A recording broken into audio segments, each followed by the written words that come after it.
Hey, Ali. So this is actually the second time that we've done this. This is our listeners are hearing this for the first time, but this is actually round two for us jumping on the podcast. Yeah, you know what they say about round two. It's always better. Sophomore album's always better.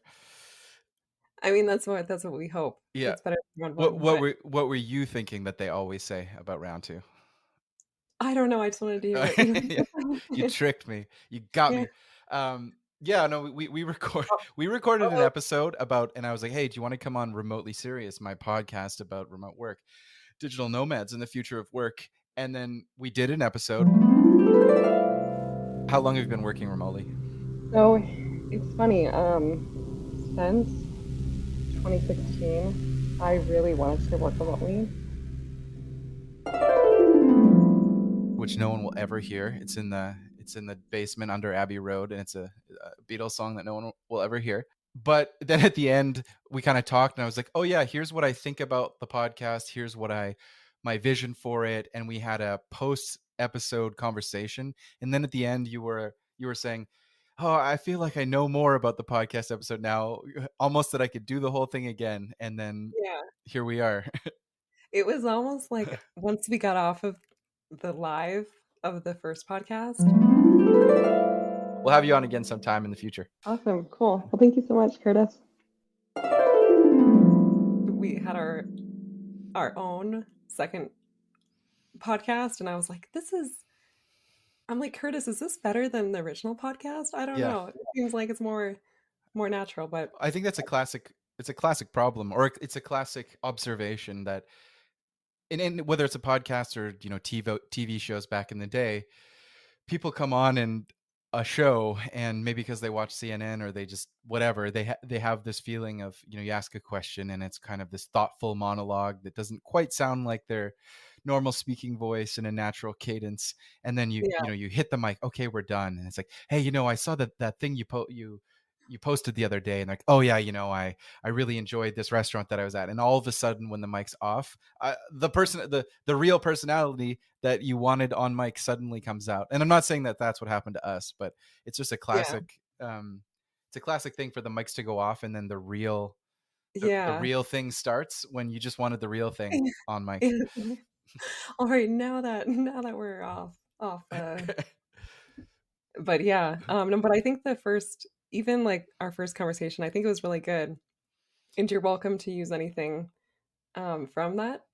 But I just felt like I had so much more in my mind that I wanted to talk more about things, and maybe it's Well, just my obsession with the topics. we'll cut to it strategically if we need to. We'll pull pieces out of it, especially if you say anything that contradicts yourself. Like if you say something and then we'll whoosh whoosh. Hey everybody, just wanted to play a clip from the last one to show that she said she likes Brazil the best, but it's actually Portugal. And then whoosh, we'll whoosh back and Yeah. show when you've said something that isn't internally consistent.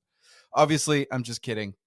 But yeah, we talked about. This is like a trailer for something people might not hear, but we talked about Brazil, we talked about Portugal, and you introduced yourself a bit. So here we are, kind of doing round two. Maybe just I don't even remember what we talked about, so I'm not even going to try and worry about whether I'm stepping over it or redoing it. And I'll just jump in. We met at Running Remote. We were both working on some of the media and interviews there as volunteers. Hmm. And you have a connection to Lisbon and Portugal and Portuguese. What was it like for you coming and being on the photography team for a brief time as a volunteer at Running Remote 2023?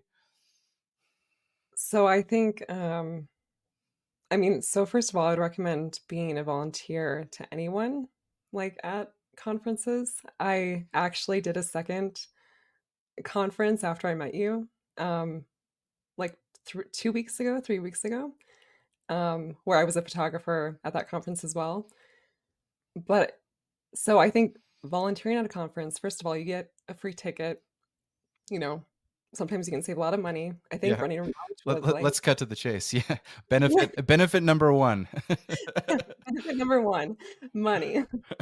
Um, but no, I think running remote, if you bought it last minute, I think it was like 800, 900 US dollars. Yeah.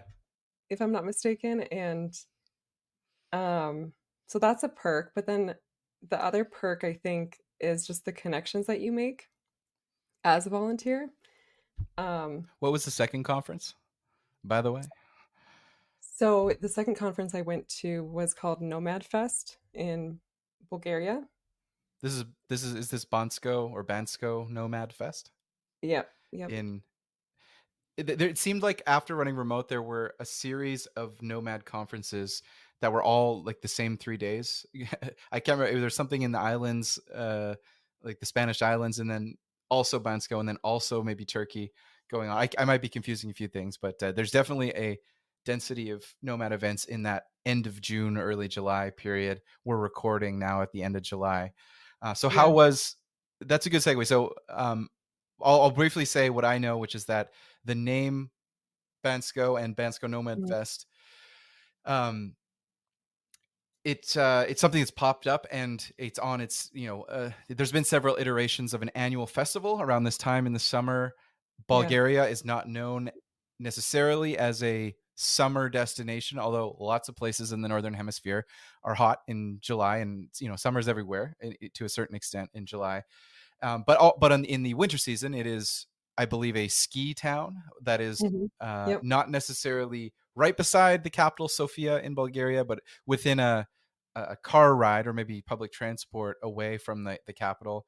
Yep. So Bulgaria being in Eastern Europe, um, just kind of nestled there in between Turkey and then the other Slavic countries up in the northeast. Mhm. And so yeah, that's what I know, but I don't know much else. So I'm curious what it's like there. I picture something like Colorado or the Swiss Alps, but maybe I'm picturing it wrong. I don't know what's it like there. Yeah, so for me, now I'm in Colorado. So I really came far from Bulgaria slowly, made my way here. Yeah. And it reminds me, like the town, it's a smaller town. It reminds me a little bit of Breckenridge. If you've been to like Breckenridge or like the ski towns in Colorado. Um, but I loved it. I would recommend anyone to go, and especially if you are an entrepreneur, if you're looking for a remote job, if you are just wanting to meet really interesting people, because the conference is, I think it's like 5 days, like of like speeches and activities, but the actual like a lot of people like so there's like 7 days of like activities, but like 5 days of speeches, and then a lot of people stay the whole summer, and so there's a huge community in this small town, and so you walk around, and I was only there for like 8 days, but like by the third day I was walking around and I would I felt like I was in a small town, like I knew everyone, and I was like, "Oh, hey, Joe. Hey, Sally." Like, hey, I don't know. And what Hey. is the prevalence of spoken language Bulgarian versus English versus other European languages in the average shop, or grocery store? Yeah, so I don't speak Bulgarian, No, me neither. although Yeah, I one day. I thought we had that in common. What? Yeah. Um, so everyone speaks English. No one, well, in within Bansko, no one tried to speak Bulgarian to me. But on the bus ride from Sofia, because I arrived to Sofia, and I took a 3 hour bus ride.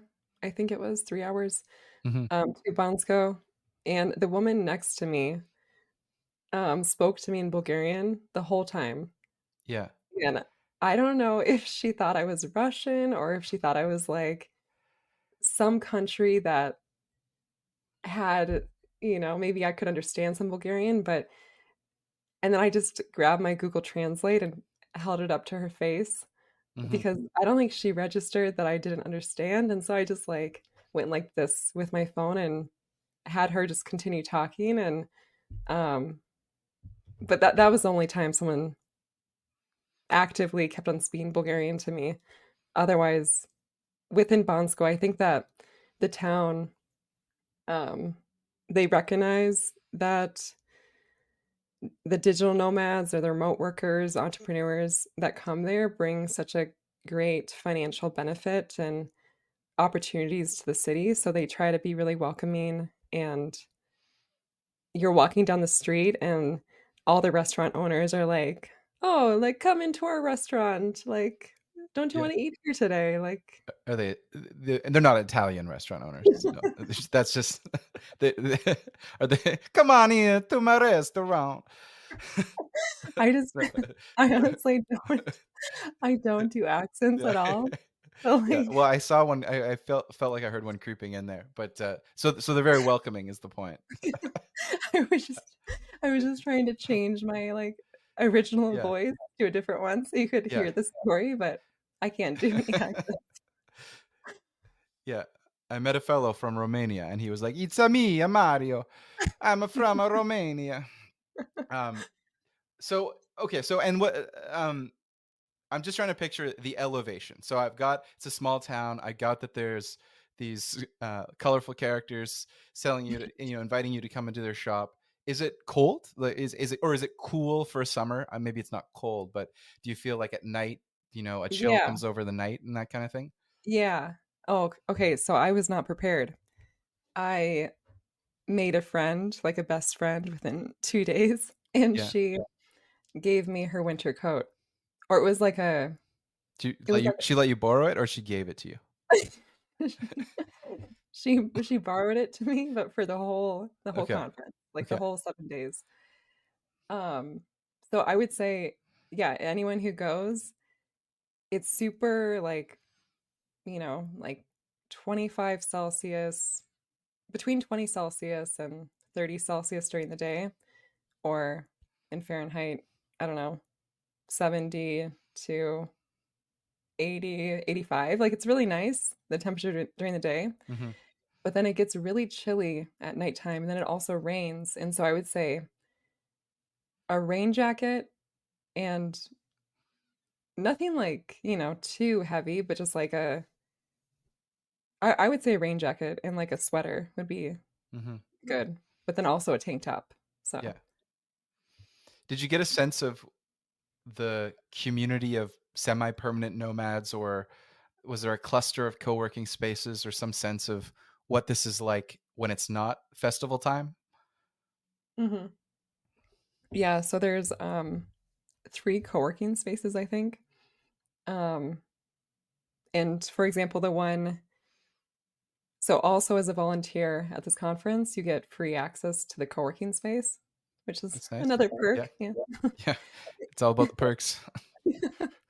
And I think you would get it. So if you volunteer at this conference, because it's a little bit more,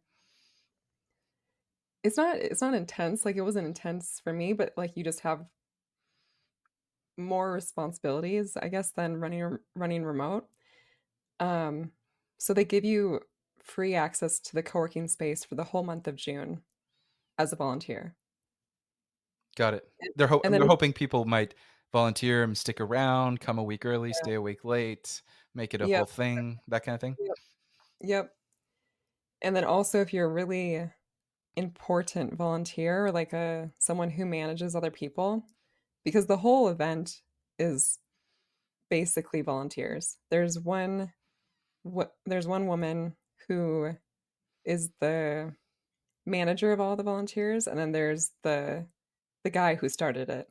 But besides that, it's only volunteers that run the whole thing. So if you're a volunteer um who isn't, who's managing other people or has more of a high priority job, then you also get free accommodation for, I don't know for how long, maybe the month of June, or maybe just that 1 week, but I know you get free accommodation. I Got it. was not I was not the high Yeah. priority, and so I don't That know. was my next question. You anticipated my next question. I guess maybe it's important to share that running remote, which I've talked about on this podcast several times, almost every episode it comes up. That is a conference that's geared towards companies. It's geared towards the individuals and decision makers and leaders at companies who may be implementing remote work software, remote work processes, learning about how to take their company remote, Yeah. incentivize remote hiring, and grow their remote strategy. And the Mhm. organizers of the conference sell software. Some of the organizers of the conference sell software in that industry, and there's a trade show. And then at Running Remote, kind of some digital nomad people come and hang out too, as they're Yeah. talking about enterprise best practices. There's, a minority of the attendees are digital nomads who are not necessarily the target for Running Remote, but nevertheless come for the fun anyway. And Yeah. my Yep. sense is with Bansko Nomad Fest that it's a pure nomad festival. It's not about Yep. B2B. It's not about the enterprise. It is about the people themselves and building a community. Exactly. Yeah. You said it better than I could have. That's beautiful. Beautifully said. Um, but yeah, no, I think running remote is more corporate. Like if you are looking for or not corporate, but like, it's like you're if you go there, like you will get a job or you If you or you will get a job. Full not stop. necessarily. Like you could They you hand them could out at the front with the lanyards. Here's a job. like like you could get a job with a remote global company. Yeah. But Nomad Fest on the other side is more like there's like a talk about or they're called unconferences. So it's pretty interesting. Like anyone can do an unconference. And so what it is like the first day, people they go up on stage and they like pitch what they're going to talk about. So like, hello, my name's Alli.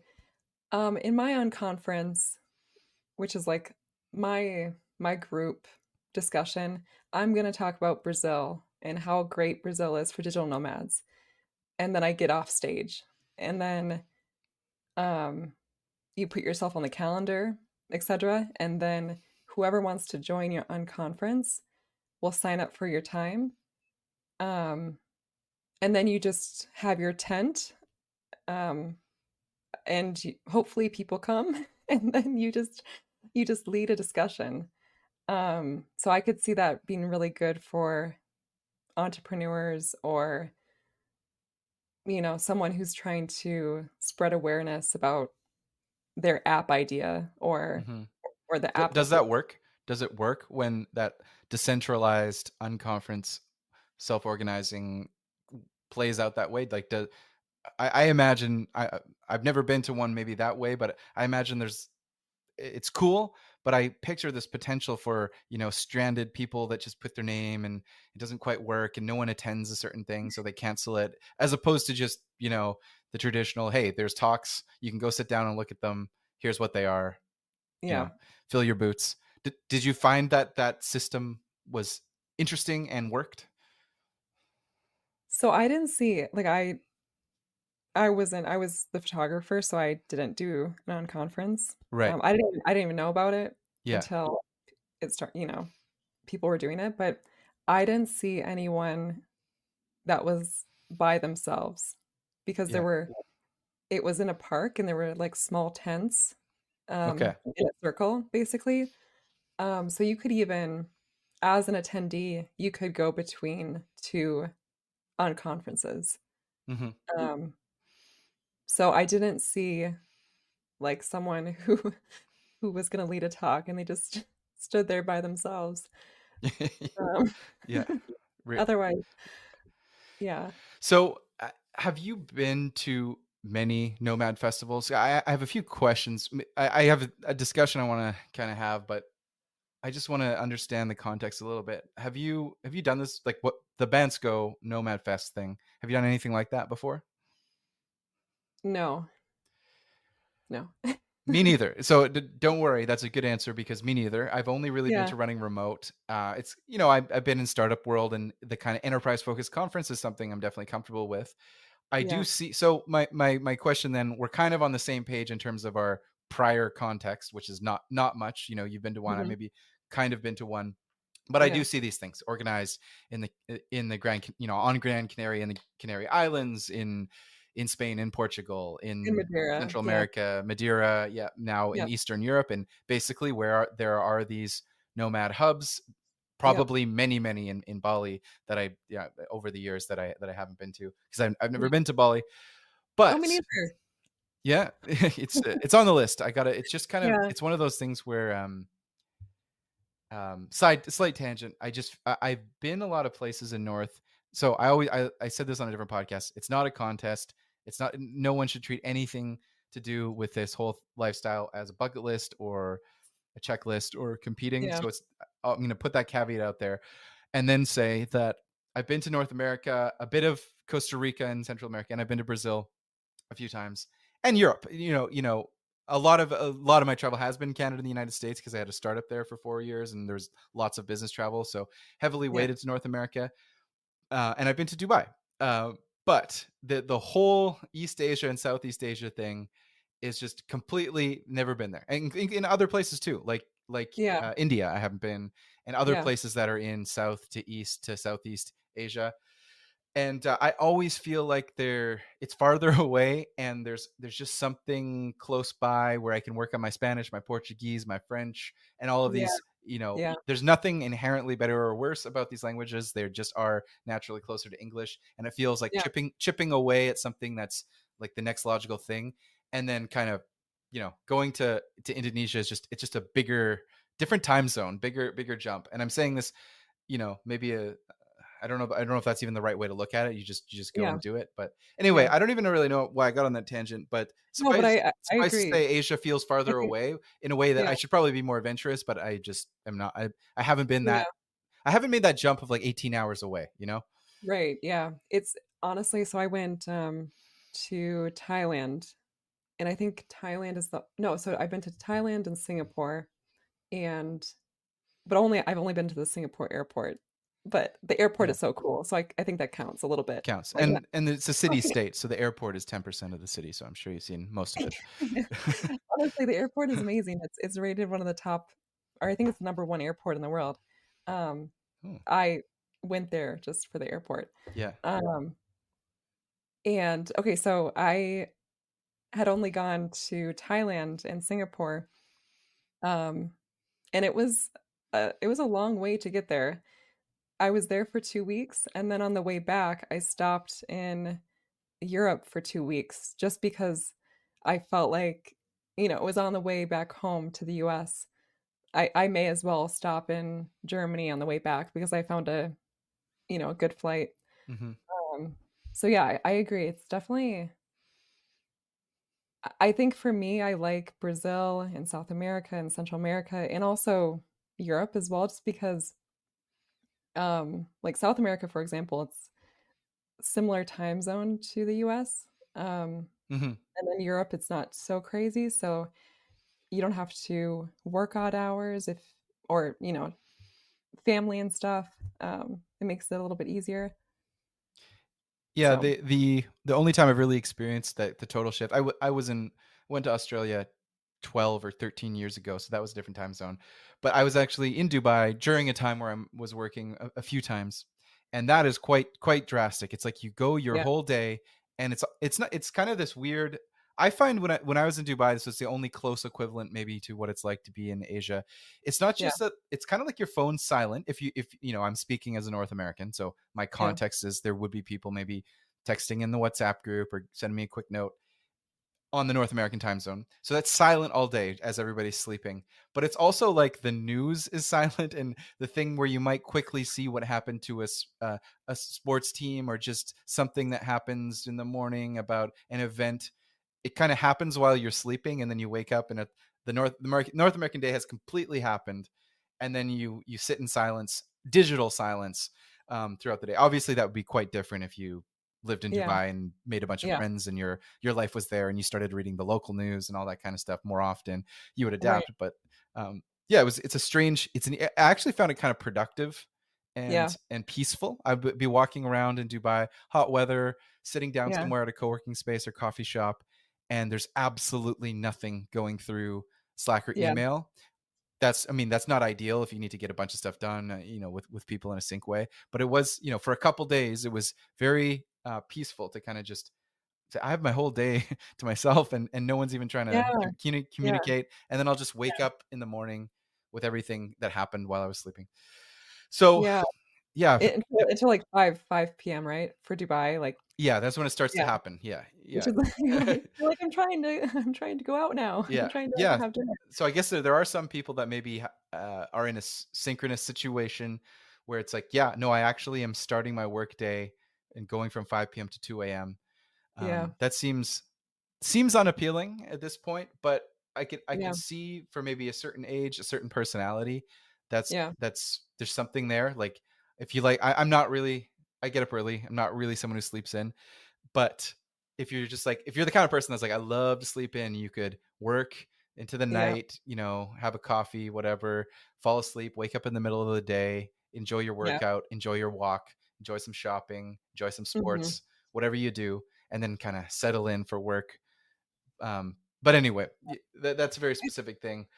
I think Portugal, I was just gonna, like, add that in really quick. I think Portugal is nice. For me, it's like starts at 1, or it depends on what time zone in the US, but, like, you could start 1 or 2, and I think that's and then finish, like, by 8 p.m., if not sooner, depending Hmm. on what your business is, etcetera.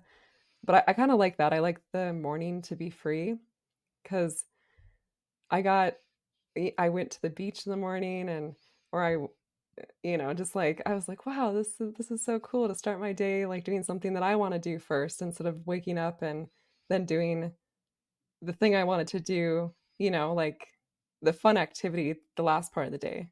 Yeah. Um, Yeah, something for people to think about when they are considering their remote work destination. Some of our listeners might be remote work curious, digital nomad curious, and never done it. It does matter what time zone you're on. I think there's a lot of remote work advocates that um, propose that if you go remote, all of a sudden you can just work async, and you'll adopt and adapt to a certain series of behaviors. But it does matter, and it you really do want to consider, if you're working with a North American company where much of the work happens, even if it's an async culture, even if they say we're async, you still want to figure out, what do I really want my life to be like? When do I want my 8 hours of work to happen, or however many hours of work to yeah, happen? And, mhm, some people might say it's great that I have the private time to work async. There's a lot of people that probably enjoy the camaraderie and the ambition of getting work done with people around the same time, which is yep, how most of work has happened for all of human history. So it's yeah, just something to consider for our listeners that are kind of thinking about this. But before we talked on a long tangent about what it's like to be in Asia on a different time zone, I was just going to say, with these nomad festivals, I have this. wow, I'm so surprised you remember. It's a hard job being a host. You got to be Yeah, keeping track of the levels of inception that you're yeah, down. But I've managed to wake up from the dream and get back one level up. The Yeah, was it the thing was. So here's what I'm trying to figure out. Often these festivals, they take some investment of time or money to go to them. Maybe you can volunteer like you do and get the perks of a free ticket and the VIP perks of free accommodation. But the retail price, the retail offer is, hey, there's a Nomad Festival here, and there'll be some good networking, some good socializing, and it's 3 or 4 days or 7 days in some location. So this is what I'm trying to figure out. I enjoy running remote because it is fun, but there is that focus on enterprise. Not to be a nerd, but there is that focus on enterprise, and I'm interested in that. With some of yeah. the festivals, I wonder, like, I am curious whether am I just walking into a big party for 25-year-olds? Nothing against 25, but like, am I just walking into Coachella that's masquerading as professional networking, or Burning Man that's masquerading as professional networking? And this is out of ignorance. I'm not subtexting or subtweeting or throwing shade at any of these festivals that I'm interested No, in, no, but I'm that's just fair. curious, like, what am I actually getting into if I Yeah, decide to go to X place? I hear people say, oh, yeah, it's awesome, I met so many people. And so I'm just trying to, I might just have to go to one. I haven't gone to many, maybe for this reason, but I'm just trying to assess for later in 2023 and 2024, it is a big deal. I'm a slow mad. I'm not changing locations all the time. I'm Yeah. picking a few throughout the year and maybe spending some time there. And I do spend time at the home base in Canada, which is just the normal way and the normal life. And so yeah, that's my question. It might take some research and going to one of these things, but I don't know if Bansko's representative. But when there's a big announcement like such and such Portuguese region or Croatia or wherever, and it says 3-day festival, what am I getting myself into? And I need to interview more people that have gone to them to find out. So, okay, so my perspective on it is that there were a lot of single people there. Um, yeah, Go so on. I so to be honest, I what happened to me, I would take people's picture and then it would happen where the man would be like, "Oh, thank you for taking my picture. Can you send me this picture?" And then I would, of course, like, "Oh, yes, I can send you the picture." But then it would start a WhatsApp conversation like, "Hey, do you want to get coffee?" And it became it kind of was it became a lot. And so I made a template to like deny people in a nice way or deny men in a nice way. So I think um it depends on what you want out of it. For example, like there's normally two speeches or like two things happening at the same time, or even sometimes like three things happening at the same time. Um, so one night there was like one of the activities that you could have done was speed dating. Hmm. And initially I was like, it can't be speed dating like that. It can't be speed dating. It's like it must be like speed friend. Speed professional networking. Yeah, speed professional networking. And Speed skill sharing. right. And I was like, yeah, I want to go to that. But then when I found out it was actually more like actual dating where you had to talk to the opposite sex, or they actually also had a LGBT like table, but it was like for the other table it was like you had to talk to the opposite sex. I was like, okay, that is really How convenient. many people, despite some of your misgivings, was it ultimately a well attended event? Like, did it seem like maybe this is what people are into? That at least the people that self selected to go to it, or how did it play out? What was the feeling on the ground as people were swiveling through or shuffling through rapid speed dating conversations? So I'm not sure how the speed dating went.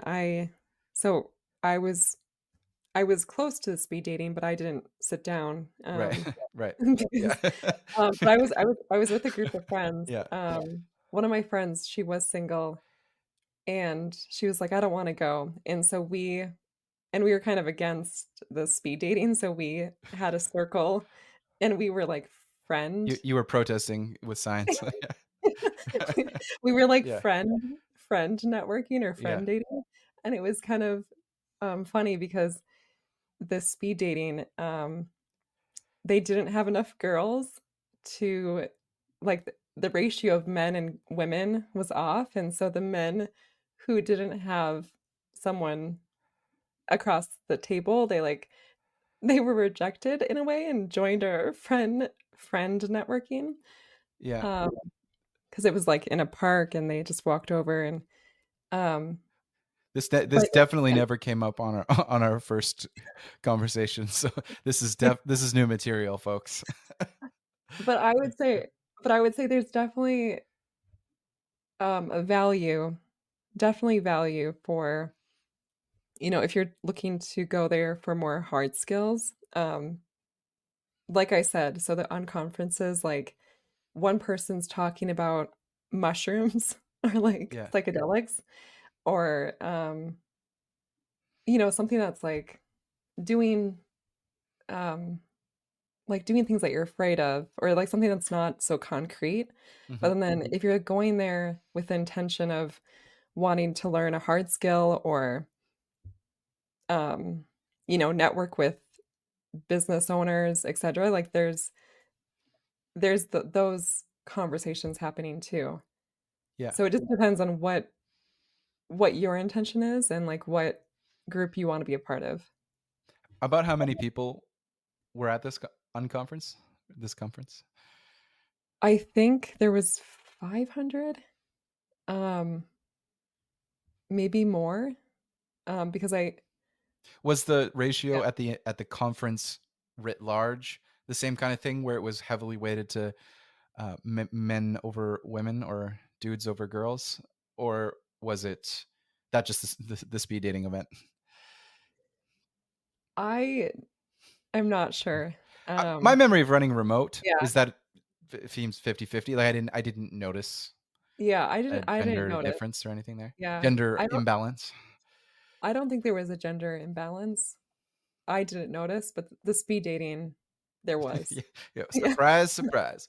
Um, so yeah, this is good. This is like Honestly, case file number one in my investigation of these nomad fests, and I think it yeah, seems like it's unavoidable that part of the appeal is young. I won't say young people. I don't want to be ageist, but single people going for the possibility of going to a festival. The same reason they might to a music festival in North America or Europe or wherever, yeah. and there's an element of just like meeting people and having fun, Mhm. maybe Yeah, hooking up. yeah, But so I think anyway, what I'm thinking about is whether all like many of the festivals have this undercurrent of like that's why people are really there to meet people and maybe meet people, or or is there a gap in the market for something that is I don't want to say like targeted at non-single people, but more that is um, structured to be kind of like a party, but I don't know. Is there something in between running remote, which is clearly about the enterprise and the future yeah, of remote work in the enterprise? Full stop. That is the focus. There is some secondary and ancillary talks that aren't about that, but that is the focus. And then on the other hand, you have these things that serve a very, very popular need, which is the need to network, hang out, and party, but something halfway in between. Do you think something like that could fly? yeah. No, If I you think they're sometimes if you're I yeah, find in branding maybe it's like sometimes if you're in the muddy middle, you don't succeed. Like being a centrist doesn't get you clicks. So if you go yeah, hard on enterprise or you go hard on this is the fun, like this is the coolest party you'll ever go to, thumbs up. If agree. you try and be like we're a generalist mix of all kind of things, that actually doesn't fly well in terms of getting tickets, unfortunately, or Yeah, realistically. But anyway, yeah. just a thought. I think there's also another conference I wanted to go to, but logistically didn't make sense for me. So the conference I think is called Indie. Um, maybe that's not the name, but the podcast or sorry, the conference comes from a podcast called Zero to Travel, um, by Jason Zero to Travel. Um, I forget Camp Indie. I think Camp Indie is the Hmm. um. I met someone at the Nomad Fest who because that conference was right before the Nomad Fest.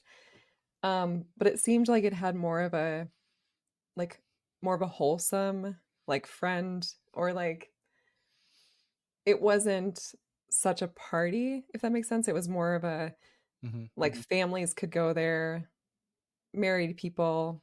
Um, it was more just like camp, I Yeah. guess. I don't know. Um, so I think there's different types, and I know there's also festivals where it's like focused on women. So it's like women business, women empowerment, entrepreneurship, etc. So I think I still think that Nomad Fest, although there is that party a little bit, like, you know, the activities sometimes are catered towards single people. I think that there is still the opportunity to find a group there that's not there to party or not there just to meet people, or like, I mean, like meet, like dating people. Um, so that's my take on it. But I think Mhm. there's definitely different types But of conferences. married people, and especially married people with kids, are just less likely to travel long distances to go places, statistically in general. So Yeah. it may be that just is just the way of the world. And There actually was a guy who, I'm not sure if, I just remember a guy on the stage with his baby. Um, yeah, I think a dog as well. And I think he might have been doing an on conference about how to travel with your family. mhm, Um, so there were families there, but yeah, they weren't a huge percentage of the population there. and they weren't at the speed dating. No. Interviewing people from across the table. Um, in I won't go there. The the the thing we talked about a lot in our first conversation. I'm wondering now if this episode we can intercut between the two in some kind of, Oppenheimer style. There's going to be Yeah, cutting between time periods, and this is from yeah. before. It's the color grading is different on each of the two podcasts, even though it's audio. So hopefully, maybe we will have cut in between some of your other comments from the first one. But we did talk a little bit about Portugal and Brazil. We'll probably cut in some of that, so I won't ask you the same questions again. But I am curious now, looking forward, what places you're interested in the future. Um, we'll cut in some of the comments you had about these Portuguese speaking nations, and we did talk about how you're interested in the countries that speak Portuguese. When you look at 2023, 2024, 2025, do you have a sense of where you're going to be? Do you want to return to places you've already been, or seek out new longer term stays in completely new cities or regions or towns or villages? Curtis, this feels like the question, like, what is your 5-year plan? Yeah, it's like two-year plan. Your Well, plan. but what is your 5-year plan? Yeah. What is my I okay, so I don't have a 5-year plan because I think that I look back 5 years and I was a different person 5 years ago, so Yeah, I don't wanna put myself in a box of, like, saying, "In 5 years, I will be there." yeah, Um, I make, like, a 1-year plan. yeah. Um, so I'm I was thinking about this the other day that I really like Colorado, um, in the US, and I really love Brazil, and I really love Portugal. So that triangle, for me, it it sounds like those 3 places are home to me. Um, but maybe in the future, I will go, I've never been to Greece, but let's say I go to Greece and then it just wins my heart, then maybe I would make that a base. But yeah, for me, I do want to have a base, like a home, because I have a small dog that I travel with, and if I travel too fast, it just is too expensive. And so I think um having like a home in Brazil and a home in Portugal and a home in Colorado. I know that sounds like luxurious, um but I think just having different bases I can go between would be really nice. Um and places with a backyard for my dog, because that's a struggle, I would say, traveling with a pet and not having a backyard. Where in Brazil do you think are the best places to live, or where would you want to live in Brazil? Florianopolis, Pipa, or Arraial da Ajuda, or maybe Fortaleza. Have you've been to Pipa? No. No, you just know. You just know. I just I've done research and the I've talked pictures, the pictures are they're awesome. I've talked to people who I like, and if they like it, I think that I trust that I would like it. You would buy a house there, sight unseen, sign and wire, and then head I out. whoa, whoa, whoa. I was looking at actually yesterday, I was looking at because so I'm still between Brazil and Portugal. Um Honestly, I'm probably gonna be between both. But I was looking at buying a property in Portugal because there's the path to get residency and um like the golden visa.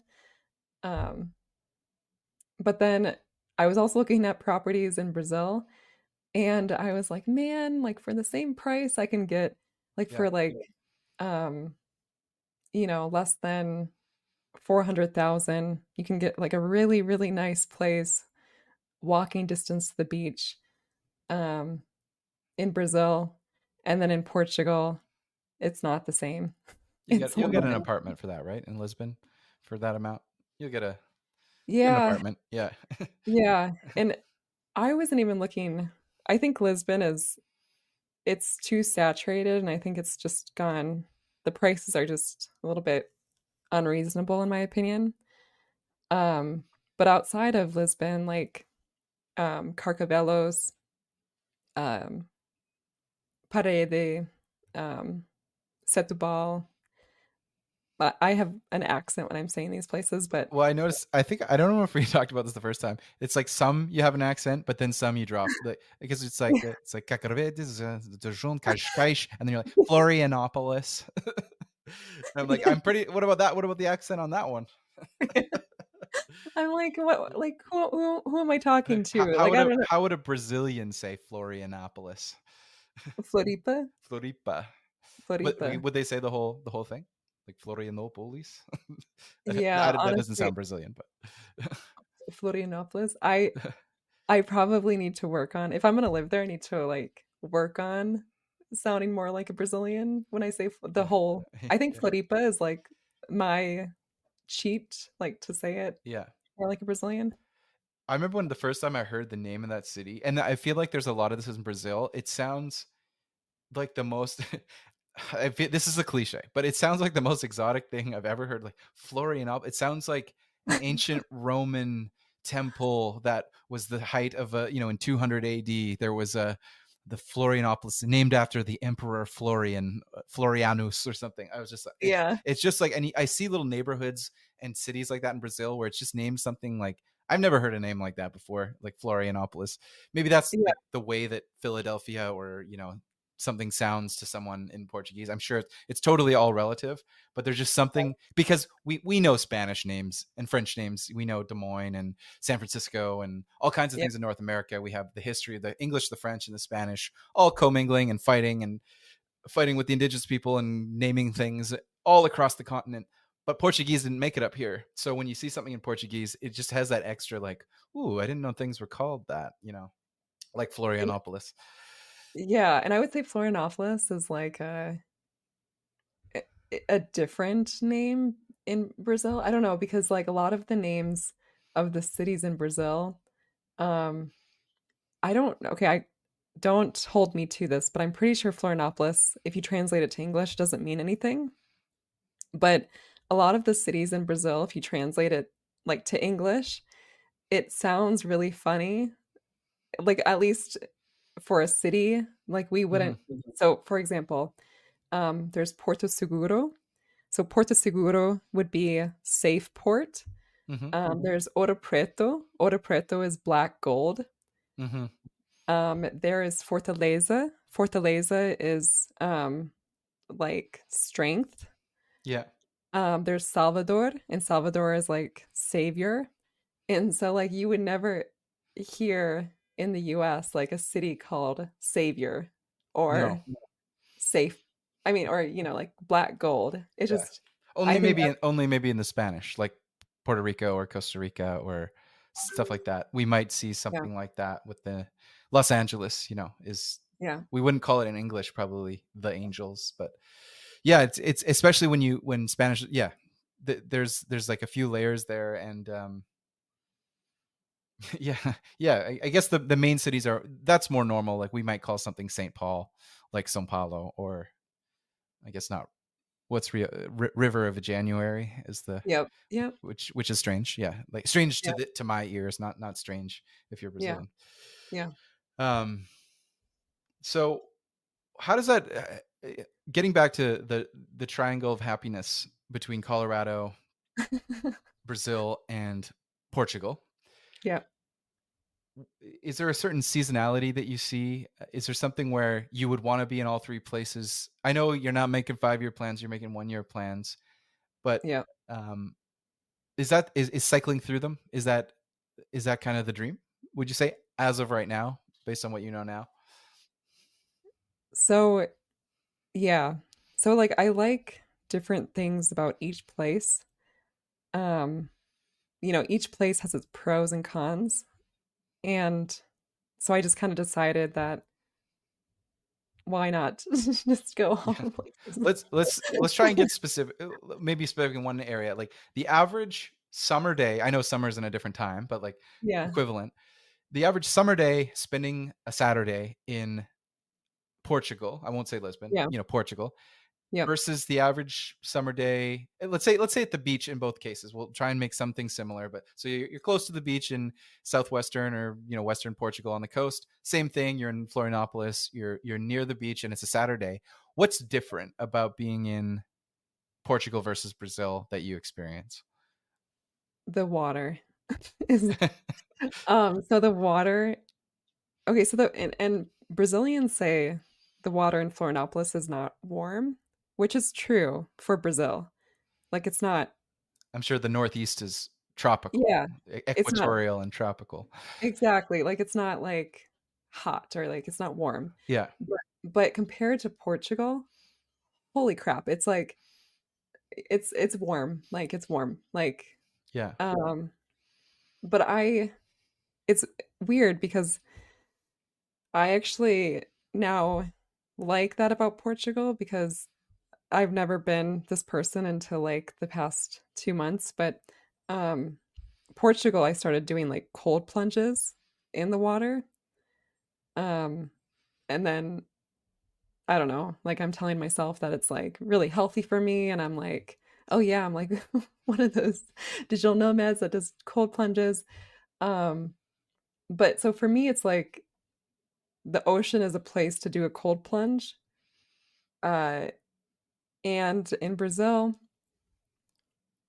it's not. Yeah, you just go to the beach and So you have some concerns about a tropical paradise in Brazil that's safe, friendly, but and full of wonderful people because the ocean isn't cold enough. It's just not. You wish it was cold enough to do a polar bear cold plunge, and it doesn't do it for you. no, but I also like I love that about Brazil. But I would have to like if I want to keep up the habit of like doing cold plunges, I would have to get like a ice bucket or like a ice bath in order to keep that habit up. But Yeah. in Portugal, you just have the ocean. Um, but I think so your question was like a summer day, how is it different? Is that your question? Yeah, I'm just curious. Let's say someone says, I'm kind of thinking about our listeners that listen to these podcast episodes, and part of it is imagining what they might do or kind of strategizing. And let's just pick someone who's like, whoa, 3 places. That seems like a lot. I might go to 2 different places, but Yeah. there's enough going on for you that you would actually say, hey, it's not just Colorado and then the beach. It's actually 3 different places. So what are some things you get from Portugal you don't get from Brazil or Yeah. vice versa? So, okay, so the pros about Portugal, I would say it has a huge community of entrepreneurs, remote workers. It's very international. And so you can have lunch with someone from a different country every day. Um, Brazil, You can you have lunch might, with a Brazilian every day. yeah, you might not find that in Brazil or in Yeah. Floripa. Um, so for me, the connections I have in Portugal is like really valuable for like business and career. Um, but also, I think in Portugal, although a lot of people try to learn Portuguese, I think it's more difficult to immerse yourself in the Portuguese language in Portugal. Um, but then Brazil, you kind of have to learn Portuguese. Otherwise, you won't be able to, go about the day-to-day activities. Um, but for me, I appreciate, immersing myself into the culture. And so in Brazil, it feels like I can do that more. Um, but yeah, so for Portugal, the benefits are people, access to Europe, cheap flights. Portugal is really beautiful, so it's really safe. Um, you can road trip along the coast. You can do van life if you're into that along the coast, and there's a lot of places to park for free. In Florianopolis, the Brazilians are super friendly. You feel like you're getting more of a cultural experience, at least for me. Um, it's the cost of living is lower than Portugal, and so there's also like acai everywhere. So if you like acai, you go to the You're beach. talking about the berry? The The or yeah, is it a berry? yeah, it's a It's berry. the thing Yeah, that's in the bowls. yeah, Yeah. exactly. Um, yeah, like in other countries outside of Brazil, it's like a superfood, and in the US at least, or like in Canada, I imagine as well. It's like really expensive. Like you go to Yeah. get like an acai bowl and it's like 12 US dollars. Yeah. But then you go to In the Brazil, beach. you just walk down the street, you look up, you pick it off a bush, you Oh no. It's is it a tree? it's still like you don't get it from like you don't actually eat the well, I actually don't know if people eat the berry itself, but I've never heard of people doing that. They eat it like in like a frozen ice cream kind of. Mhm. It's not ice So cream, but so it's what like part are they eating if they're not eating the berry? Is there more to it? well, no, so they're eating the berry, but like not eating the original berry. Not as It's a like berry, yeah, so like it's frozen. as a paste, Yeah, as a yeah, confection. yeah, exactly. I don't know how to explain I it, but remember I was in Costa Rica. This just reminds me of something. I don't want to over dramatize it or over romanticize it, but I'm going to do it. I am going to do it. I am going to over romanticize do it. it, do Here we it. go. Ready? Over romanticization now. We were driving back from a waterfall. It was like a yoga retreat, but we had a day trip to a waterfall and a hike. And we were coming back, and our driver was driving down the road. So this is kind of Central Valley, maybe an hour and a half, maybe an hour, less than an hour west of San Jose in the Central Valley, beautiful area. And he just kind of pulls into it's not someone's yard, but it's just an orchard area or the edge of somewhere, and gets out, climbs a tree. I think he hacked down mangoes. I'll have to check. Maybe are there mangoes in Costa Rica? I think it was mangoes, but he just hacked them down and just hacked a bunch of them off a tree, climbed back down the tree, and then gave everyone in the car. There was maybe 4 or 5 people on the tour, the mini tour in the car, and just Yeah, started handing them out. And then someone finished one, and he just said, "Oh, I'll get you another one," and went up, and then just kept driving. It wasn't like, and it was just it was funny because it was like, yeah, we should have more of this. I was like, this should be how you get fruit, instead of the grocery store, just because it was almost like, I'll try and break out the components in a very nerdy way of why I thought it was fun. It was like, one, he didn't announce it. He didn't say, "Hey, would anybody like this?" or "Next, we're gonna do this." It just happened. One, that yeah, was good. yeah, Two, he climbed the tree. That's part two of why it was awesome. Three, the mangoes were delicious. yep, Three, check. Check four. He just did it until no one like he did it until nobody like wanted one anymore.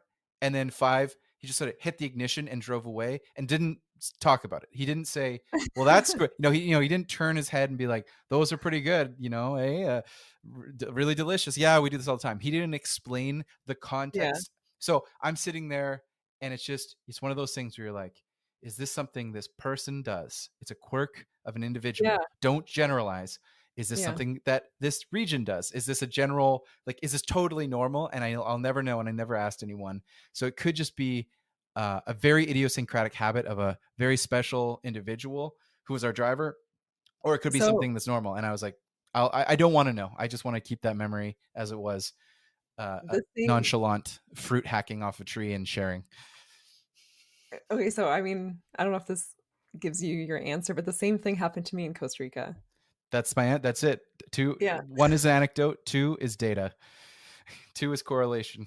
And honestly, in Brazil, the same thing would happen in Brazil. Yeah, Which I love. I love, Brazil is great for health fanatics, people who want to have their food naturally sourced. They love fruit. Um, if you're a fruitarian, I don't know. Brazil is the place to be for fruitarians or for people who love fruit. Um, yeah, like you could have your own tree in your yeah. backyard. Um, Yeah, well, you'll need your CPF number in order to eat fruit. But once you get your CPF number, then you're yeah, free to pick fruit off of the tree. But yeah. first of all, you need to get some admin But, out of the way. but I actually heard you don't have to be. I think it's. I don't think you have to be a citizen to have a CPF number. I think No, as I think you can get it as a tourist. yeah, My that's a very insider type of joke, but it's an administrative tax number. Like you might have an SSN or a yeah, EIN in a business in the United States, or in Canada, it's the SIN, I think. And normally that's just for a citizen and you get it when you're a baby. But in yeah, Brazil, it's also something that you get for your lifetime, but it's actually quite required. So if you're just visiting, or you're I think it's part of it is that Brazil, despite its yeah, size, does not get tens of millions or hundreds of millions of expats and visitors the same way that the UK, France, yeah, other countries do.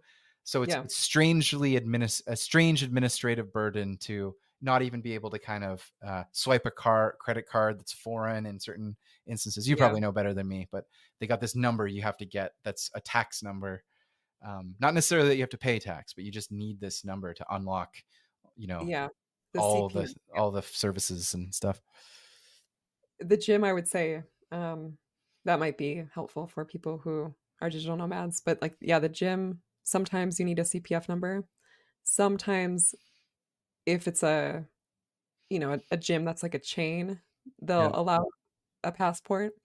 But some of the gyms only expect a CPF number. So, um, Yeah. how to get a CPF number? I imagine you just go online, have to go to the embassy maybe. I really don't Yeah. know, but Speaking of gyms, if someone can figure out the business model that actually works, where you can just show up at the gym and go to it, and as a digital nomad, that's one of the hardest things. It's like it's so domestic. What's the right word? It's just yeah, I understand why. I know why. It's yeah, monthly annual revenue is such a cash cow, and it's like how a gym works instead of going out of business. But yep, there's gyms now. Like I can't remember. I might have been Montreal was one. That's my home country, Montreal. Some other yep, gym in Europe where you're just like, just tell me what the drop-in rate is and I'll pay it. Like, yeah, okay, if it's $20, I don't care. If it's €30, maybe I'll just do it. Just tell me what I can pay. And it's like, no, you have to sign a monthly or annual contract, and it's going to be a direct debit or ACH out of your. I'm like, oh my god, I can see it right there. I'll give you money. Like, just let me in. Let me go to the gym. yeah, And yeah. so many gyms are just they won't accept it. And there's something there for a global There nomad is. gym pass that There does sound very complex to make, but and to make work, but I think it'll happen at some point. Can I tell you what I do? Yeah, yeah. Tell Um, me. There are other people listening to this, but go ahead. Yeah, yeah. let me tell everyone what I Yeah. do. Um, Just warning you in case it's I a secret. I found the secret. Um, Not really, but this is what I found that works for me. So the US, um, I don't know, in Canada, maybe, but Planet Fitness. Oh, we have Planet Fitness. Yeah, Okay. yeah. So, I mean, it's not There's no a, okay. The reason I say it like that is that they purposely don't have squat racks and the kind of equipment you need to do compound exercises. But yeah. I'll table that discussion for another podcast. But okay, please continue. But anyways, Plant Fitness No, doesn't have the equipment that I need. So go ahead. I'm not saying Planet Fitness is the like, it's like the end all gym, like the best gym ever, but it's around the whole US.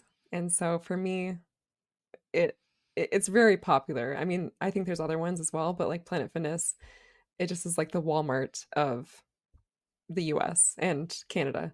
Um, so it's easy. And also ClassPass and Yeah, I remember ClassPass. ClassPass from before the pandemic, but I haven't paid attention to it much in about 3 or 4 years.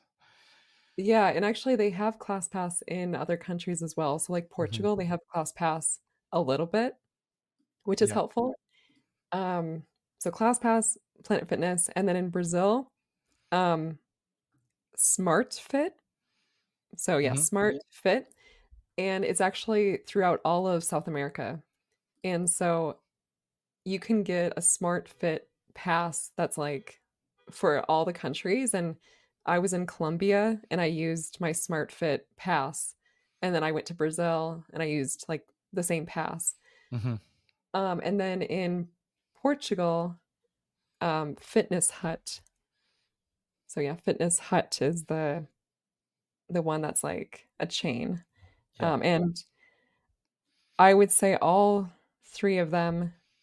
Well, I mean, Brazil is actually or like the Smart Fit might be the most expensive one, maybe. I don't Okay. remember.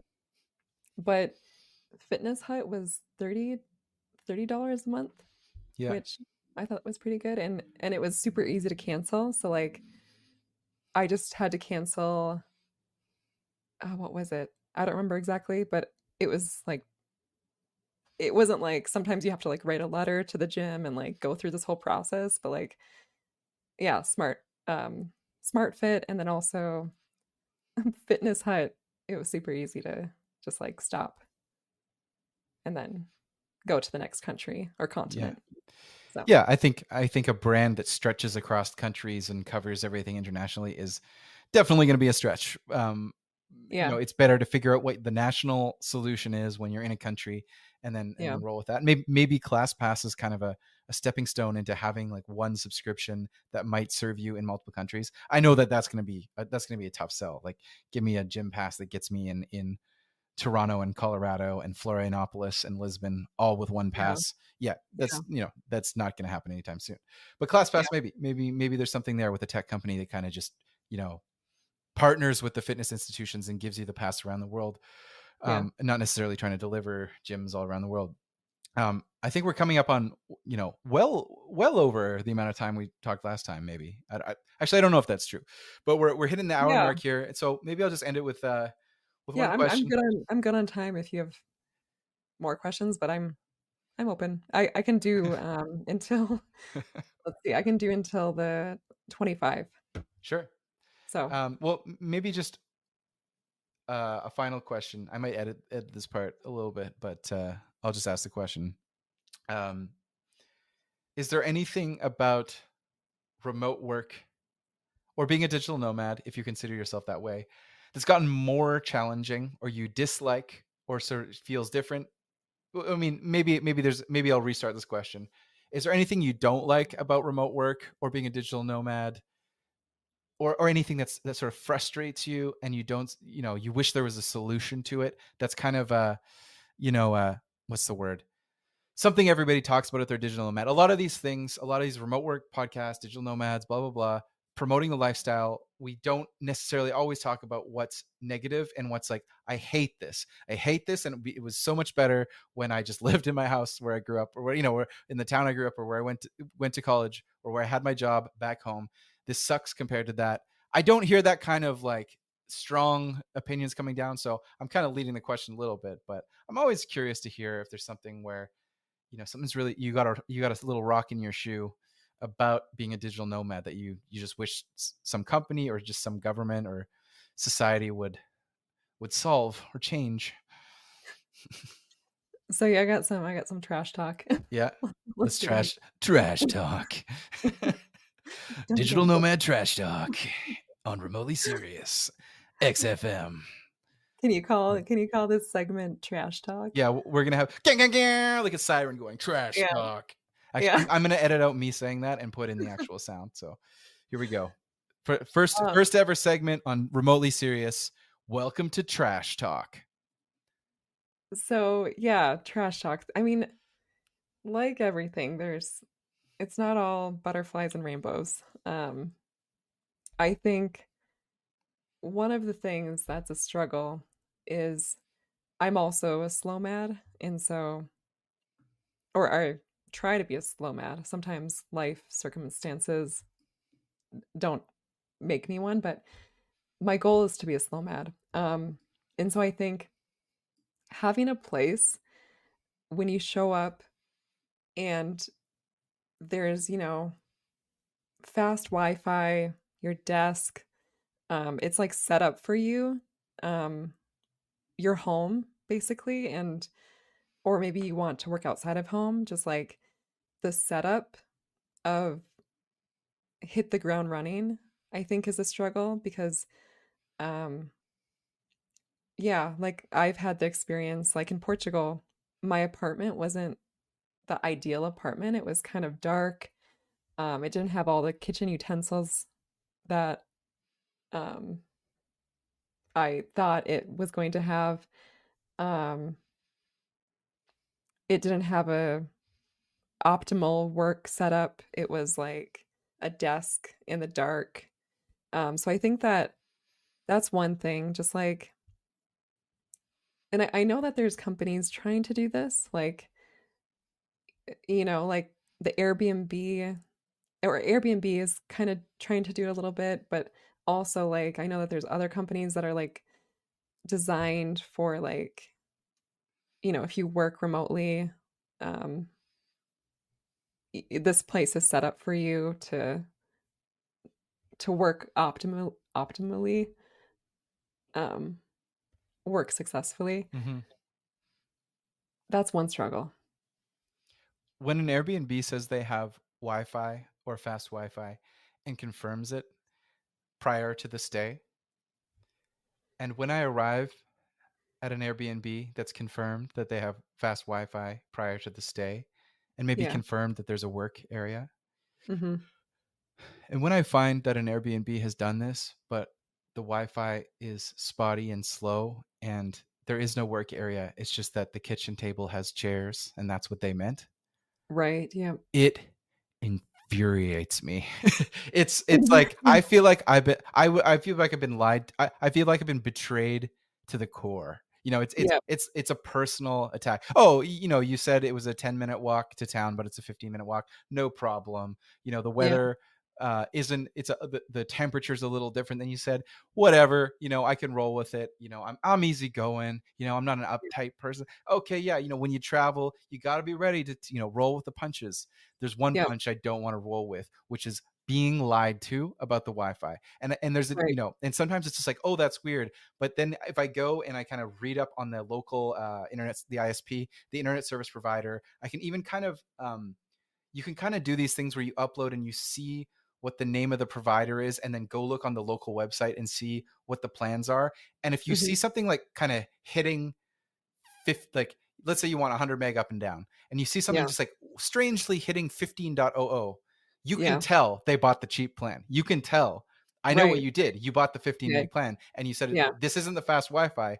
and Yeah. and so that's when I wish that you could litigate. I wish that you could litigate and assess deeply punitive damages that um honestly would scare them from ever doing that again.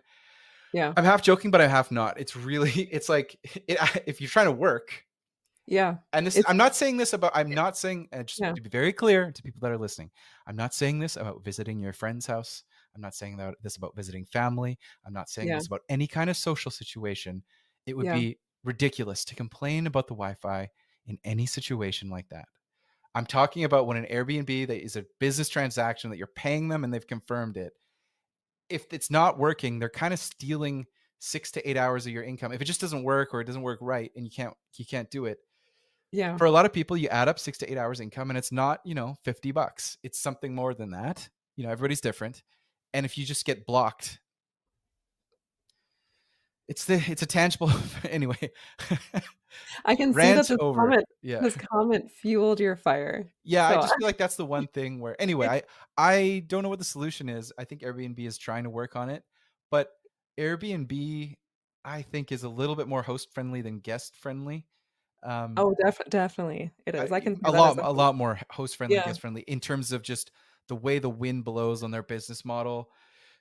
They can afford to lose some guests, but the hosts are kind of, Yeah. that's a whole other podcast conversation. That could be like Airbnb and how it works. But I think there's Yeah. a big opportunity for someone to come along and compete on this front and just forget about the vacationers and just make sure the you go somewhere, your workspace, whether it's co-working or some kind of reinforcement or verification of the Airbnb. No, I don't even want to say Airbnb, of the short-term Yeah. rental, Yeah, yeah. that it actually works, and you get booted from the platform if you Yeah. screw up and kind of are joking around about how fast the Wi-Fi is.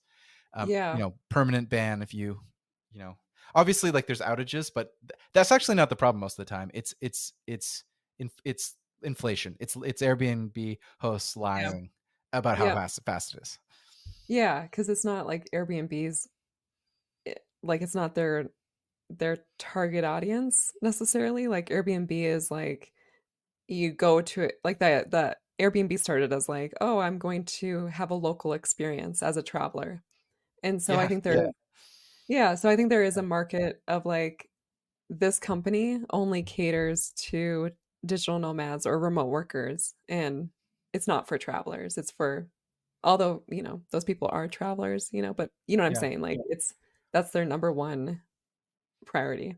Yeah, So and I can't the stress audience enough, if you're going somewhere and the pitch is that I'm going to this rural part of central Croatia to yeah, pick fruits in an orchard, and I know that it's a renovated farmhouse that's outside of the 4G. That's totally fine. Like I'm not saying like everything you ever do you yeah, need Wi-Fi so you can work all day. It's more right. when that was sort of pre-asked, confirmed, What you and paid for. Yeah, paid for and let yeah. down. That's that's a considerable problem, and for me and for There's many people, I think. Yeah, yeah, I know there's companies I've heard of. Yeah, the audience can do like the audience can let you know. Like they can do their research, you can do your research, let them know in the yeah. next episode. But I know that there are companies that are Tell trying, us in the like a startup. comments. Am I the asshole? Tell us in the comments. But there are it is out there, like Yeah. at least the start of it. I've heard of it, but I just don't know their names. Sorry. What is this? The companies that like specialize for Right. accommodation for digital nomads. Yeah. Yeah. There's a few that have names, I think, with like nomad in it, nomad stays, or that kind of thing. Yeah. Yeah. And there's also co-livings, but co-livings, I think sometimes it's a hit or miss because co-livings, um, depending on which co-living, which um, chain, whatever, sometimes it can be like a hostile more environment and versus like a professional environment. And also with co-livings, a lot of times you only have um, it's like a hotel room a lot of times, then you have like a shared kitchen Yeah. and a shared living space. And I think it'd be interesting, and I know that there is this that exists, but like interesting for like co-housing, kind of like how they have in, or actually exactly like how they have in Denmark. Um, What is this exactly? so like co-housing, um, have you heard about like Denmark being like one of the happiest countries in the world? I have, although Yeah. I watched the Netflix show Borgen about the Danish Parliament, and everybody's unhappy on that show. So the jury's still out, but I believe it. I believe it. So, I watched this documentary about I think it was called Happy, actually, Yeah. which is a great name. Well, okay, so Scandinavia, they say we're the Yeah, happiest, most progressive, by metrics of quality of life and the quality of life of the middle class and the happiness of everyone.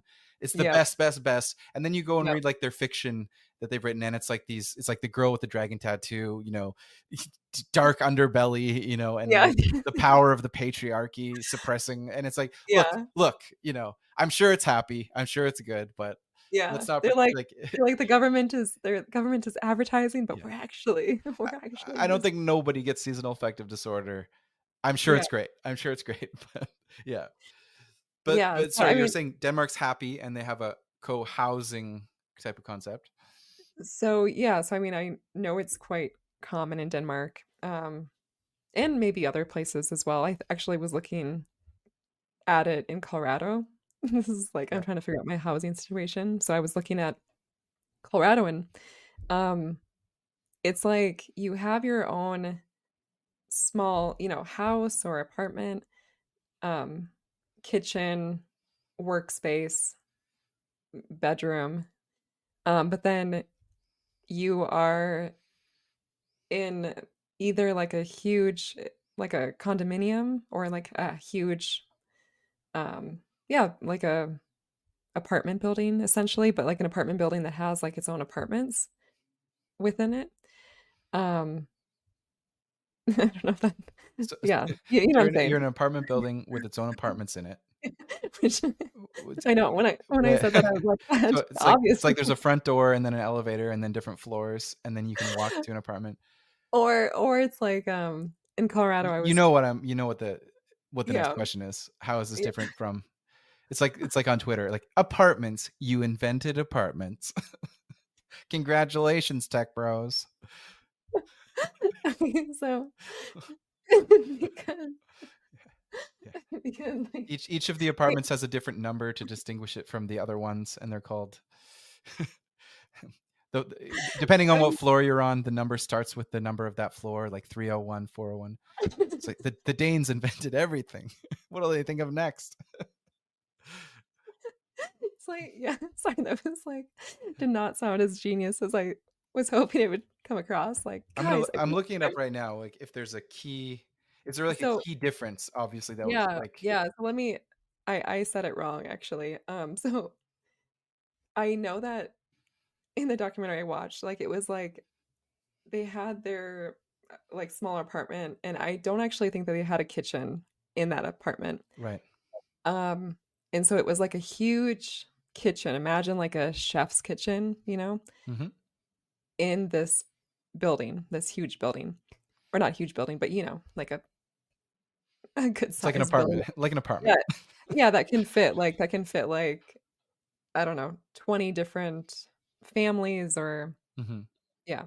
So some of the services are common more than in a normal apartment or flat. Yeah, and then they also share a backyard or a garden space. Right. And so what they were saying in the documentary was like they they liked the communal aspect of it because, like, for example, like, the women would or okay, that's sexist, but, like, n not even, like, the women, but, like, maybe the men would What were you gonna say? well, I was gonna say, like, one group of people would Yeah. cook dinner, Right. and, Right. Yeah. and then another night, like, another group of people would cook dinner, like, maybe Right. the teenagers would cook dinner one night, and then the next night, the women would cook dinner, and then the next night, the men would cook dinner. But they went between shifts, and so, like, instead of a household where you have to do everything, and let's say if you wanna go out with your partner, you have to find someone to watch your children. Hmm. But within these co-housing communities, they just go out, like, the couple would go out, and they just, like, leave their children with, Yeah. the elders or Hmm. the people that are there, and don't even have to worry about it. So I think it's just like it goes back to the days in human history where we lived in tribes, like, Yeah.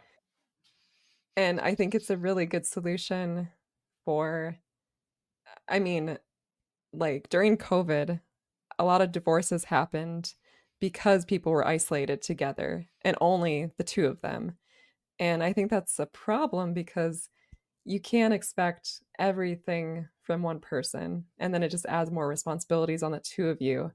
And so I think what I think would be really nice complement to remote work or digital nomads would be like this communal living where you divide responsibilities and then you also just make life easier, for yourself. Yeah.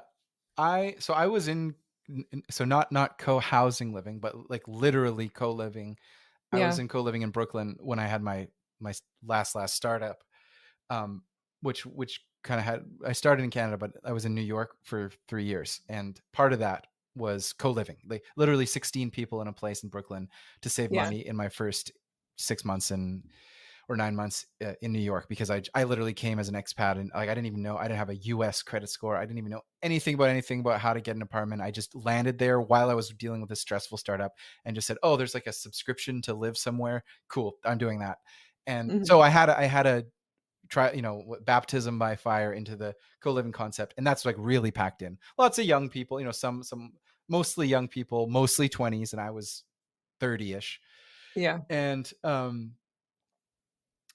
And so what I think about this, so that was more intense than having the privacy of the co-housing concept in Denmark you're describing. What I find the challenge is, so I agree, like this is perfect. This is exactly what you want. North American suburbia, it's isolating people, turn a certain age and say, is this all there is? Why Yeah. can't why don't I have that feeling that's maybe in our evolution of being part of a tribe? And I think Right. that's a good impulse or impetus for thinking about these communal concepts. I Yeah. hear people on podcasts saying like, what if I just got 10 of my friends? Like we live in different neighborhoods, we drive to each other. What if we just went to Montana? And these may be people that have a bit of money, but they're like, Yeah. what if we just went to Montana or Idaho or wherever and built like a 10 places and 10 different houses and communal Yeah. areas? Everybody can play together. It's like, that's the way that society should be. And I Yeah. agree. But, but I think the challenge is that it's very hard to sustain the initial benefits of that social dynamic. You get into the natural human place where maybe, let's say there's 10 families, four of them start to be friends and kind of are annoyed by two of the families. And then one day it Yeah. doesn't, Yeah. who could be like a husband, it doesn't matter, a husband or a wife, but a husband says like, I'm just like, it's like 18 months in, like, I'm just sick of Yeah. these people. And like, Yeah. I'm tired of being part. And the idea that you're going to get 10 people together and then that like literally raise all of their kids together from infancy to teenagers, where the village Right. raises the kids. It's like, Yeah. it's hard to get 10 people to be on board with that the whole time, unless there's literally like what happened 1,000 or 5,000 years ago, which is like necessity of survival or a religion Yeah. is keeping everyone together. Yeah. If there's nothing like that keeping people together, that's where I see like, oh, this would be great, but it breaks. Like, what's the thing that maybe it has to be more flexible, but um, you know, how it is. People do get tired of their spouses and want more stimulation a little bit, but they also get tired of other people and be like, oh, I wish I could just be with my spouse. Like, oh, Yeah. this is annoying. Like, this is No, so annoying. Like, so I love yeah. exploring these concepts, but that's like, Yeah. I feel like it's a fundamental Yeah. blocker for me to like get my head around it. But I I see what you're love it. saying. Yeah. Maybe you have to take a Myers-Briggs test to Maybe it's you. yep. Yeah. Maybe maybe you Most have to people would apply. be fine with this. What's wrong with you? No, but, like, you could take a Myers-Briggs test and then, like, apply to different Oh, you don't communities. mean me personally. Like, No, no, no, no, no. I mean, like, the person yeah, could take a Myers-Briggs test and then, yeah, like, apply to a community, and, like, yeah, if you fit into that community or, like, your yeah. personality type fits in, then you can join. But I honestly, I would say if your husband or wife or partner is annoyed with other people in the community, I honestly kind of think that's like, okay, so I think it's This is better. hypothetical, of course. I'm not saying It's annoyed might but not even be the wrong word. yeah, It might even just be uh, not annoyed, but just like not wanting to yeah, participate in the tribe, whatever, for whatever it is. sure, yeah. Yeah. But don't you think it's better than like two people isolated and like at least the husband or wife can vent to their partner, and then it kind of feels like it's better for that person to be annoyed with other people than to be annoyed with their partner, you know? Yeah. Yeah. Like, it kind Yeah. of it puts Yeah. it takes off the tension. It takes off the tension of the Yeah. partnership, the relationship. Yeah. It's a different angle to pitch this whole concept. It's a different angle on the benefit, but actually, it is kind of convincing. Like that does resemble a model of society that I have, which is that we go through society with all these different relationships, and putting any stress on one of them usually, is not the best thing. So I definitely get Yeah. that part of it. Um, Yeah. I think some of these will happen. I think I see there's one in Costa Rica called Yoko Village. I think not Oh, necessarily about kind of yeah. we're a tribe and we're going to raise our children together. It's a little bit more probably like more private from each other, but it Yeah. is the concept of co-housing. I think it's still private lots. It's literally detached houses on lots, but they're all in the same neighborhood. And I believe there's communal co-working and sort of a stage and a music room and like a Well, amphitheater. I don't know. what was the name? Yoko Village, like just like Is that is Yoko Ono, Yoko. okay. Is that the sustainable living in Costa Rica? I know that there's some communities of like people who live together and they are what is it called? Self-sufficient as far as like producing their own food, etc. I think this is just a bit more like a commercial real estate, like a traditional residential real estate project, like a developer, excuse me, Okay. like a group of developers selling homes. I'm not sure that they have a. It definitely looks very green and very sustainable. I don't think Yeah. this is the one where it has like an underlying philosophy like that.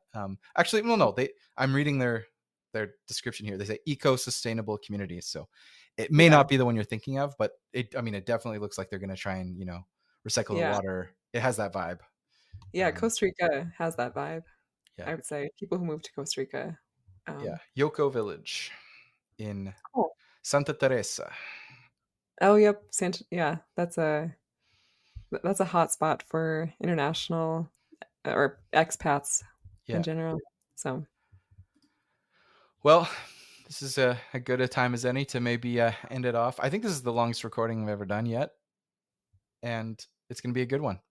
We'll see if this is a mega episode that combines our two sessions. I oh, think it will be. that would be amazing. I'd feel so Yeah, honored. yeah. You've already guessed it on two episodes in one. But anyway, yeah. I'll probably edit this part. But Ali, thanks again for coming on Remotely Serious. It's been a good two chats that we've had, and I'm excited for our listeners to hear it.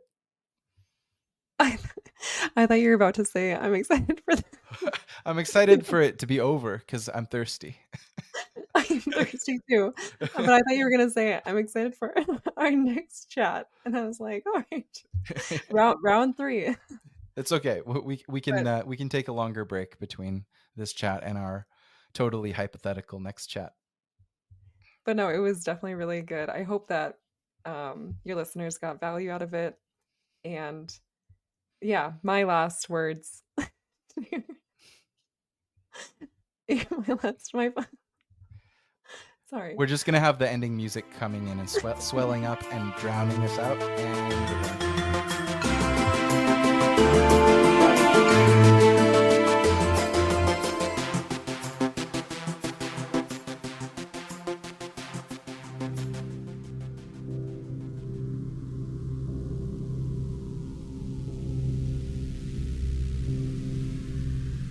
Ali, so we were talking just before we turned on the mic, and before we get to anything, before we even introduce you, you told me something that I thought was really interesting. I actually didn't. I don't think I knew this existed. I'm not pretending just to make this an interesting story on the podcast. I literally didn't think I knew that dogs could get passports, and you just told me that your dog got his or her European passport. Yeah, yeah. So her European passport, which apparently I don't know everything yet. This is just my husband came to me right before this podcast started, and he gave me her passport and was very excited. And he said, "Hey, look it, we have a passport for our dog. She's a girl." And I think that this means that she's able to come and go within the European Union without having to pay for the international health certificate, which you normally have to pay for every time you travel with a pet to a different country. You have to pay Right. for a certificate. It's about 200 US dollars. Um, So yeah. before it wasn't like your dog couldn't travel. It's not like you got to the border and the border guard was like, she's gonna have to wait in the other room, and your dog's pissed. You have to talk him down and say, "Don't worry, the dog could still get in, but you are now experiencing less fees, or you will have less fees for moving your dog around as a to the extent that you move around or go into and out of the European Union. Yeah, yeah, so that's what I understand. Again, this is, I think, and this is something I did research in like a year ago because we were considering moving to Portugal, and so I was looking at how we could come and go with our dog because she's a smaller dog, so we travel with her within the cabin of the plane. And so I was thinking, like, if we were in Portugal, how could we go from the US, where I'm from, back to Portugal with our dog if we needed to? So I'm pretty sure, yeah, this means that you don't have to pay for the fee that the main big fee besides like the rabies shots and that and those fees that you have to pay for, um, which is not like necessarily for travel. That's just like so that your dog doesn't, like it Yeah. stays alive and Yeah, yeah, it's important stuff. Yeah, it's the most important thing is keeping your dog alive more so than getting it passport freedom and sovereignty. So right, priority one, right. keep the dog alive for sure. So you're Yeah, and yeah. we met at Running Remote in Lisbon, and I don't want to speak for you and call you a remote worker or a digital nomad, but it seems like you are the three of you, your husband, and your dog are. Would you consider yourselves a nomad family or a remote work family? Do you identify with that, with the movement of being digital nomads or remote workers? One more than the other. I mean, so our dog definitely refers to herself as a digital nomad. She does not go by any other She's very title. particular about it. Yeah, she corrects you if you call yourself a remote. If you call her a remote worker, it's like, I'm a nomad. She's a professional squirrel chaser. Although in Portugal we haven't found any squirrels yet, but she's a professional, you know, dog cuddler. So that's her duty. Yeah. But yeah, I would say we work remotely and we are in the definition of working online. My husband's a software engineer and I'm a UX designer. So we work from our laptop and we have that skill that we can do on our laptop. So I guess we'd fit into that category. How long have you been doing that? How long have you been working remotely? So it's funny. Since 2016, I really wanted to work remotely, but I didn't know how I was going to do it. Um, I actually taught English in 2016 just because I was crazy about the idea. Like back in 2016, I was like, Where were you in I, 2016 when you were teaching English? so yes, I was teaching English online. Um, Now the company is called VIP Kids, but it used to, like when I taught for them in 2016, actually the beginning of 2017, they were very new. It was teaching English to Chinese children um, online. Yeah. And now I think since then, I think it was like actually in the past year or two, the company um, just stopped. They shut down their teachers in the US completely. Um, and so that was the news I read. All of the teachers that taught, it actually became pretty huge, like kind of like a, I don't know, it got really big. I didn't teach for them for that long, but yeah. So back to your question, I tried a lot of things. I started with teaching, and teaching was always something I was like, okay, I can do this from anywhere. If I need to come back to teaching English online, I can always do that to travel and work remotely. Um, but I graduated in international business, and so I worked in marketing for like my after school job, and then I also got into real estate. But then I realized that real estate wasn't as remote friendly as I wanted it to be. Um, It definitely seems like it's not doesn't lend itself to that. When you say got into real estate, is that investing in properties and flipping them, or you mean like becoming a real estate agent? What part of real estate did you get into?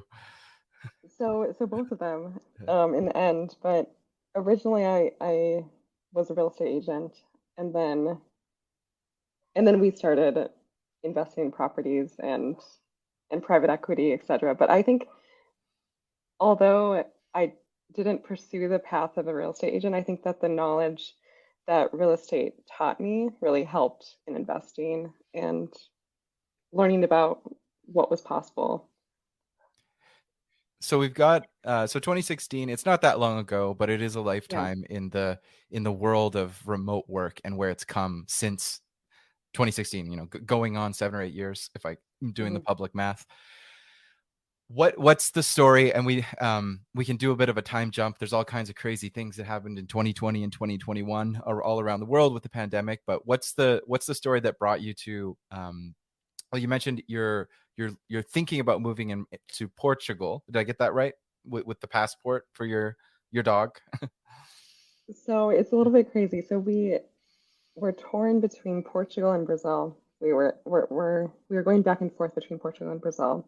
I And think what's going to you've been both places, and your husband is Brazilian, just for some context, right? exactly, yeah. So Yeah. for context, yeah, I'm from the US. I met my husband 8 years ago.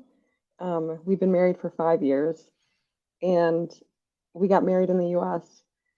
And then we thought it'd be fun to live in Portugal for some while because basically he doesn't, he's like, well, I'm only going to live in a country that speaks the language they speak. And so I'm like, all right, well, I That, also love, I that that love, that reminds me of a lot of people who speak English that have that attitude.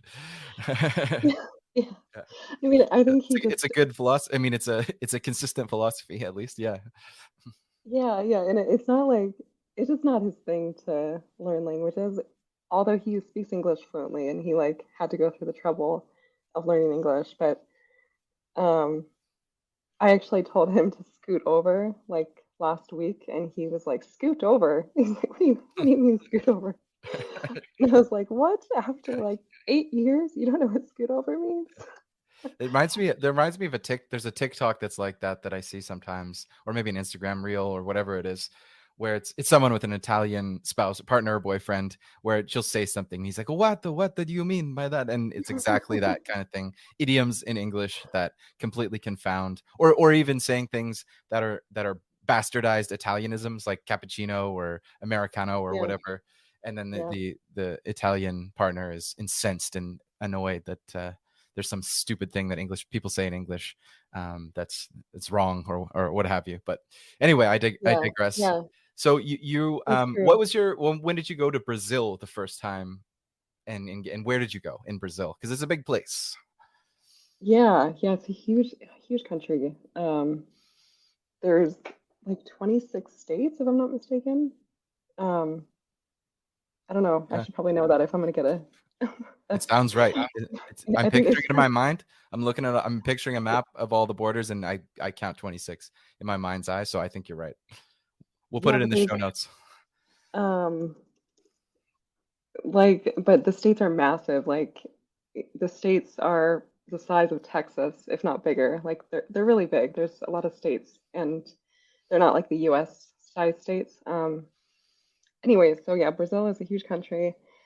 I have been to 4 states or 5 states, like where I've spent time in. Besides like just driving through. But I've been to Bahia, the state of Rio, the state of Minas, the state of Santa Catarina, and I think that's it. And so, for people that might know some of the cities but don't know the states, the state of Minas would be where Belo Horizonte is. Is that Minas? Is that Minas Gerais? Right. Yep. Yep. So yeah. So Belo Horizonte is in Minas. Yeah. And then People. Santa Catarina, is that Florianopolis? Yep.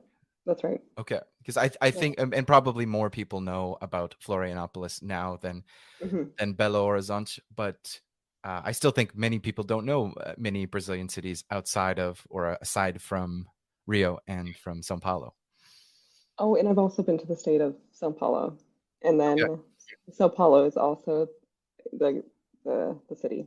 Do you think that you'll collect them all? Do you think that you'll um, go to all of them, deep into the heart of the I Amazon and down south?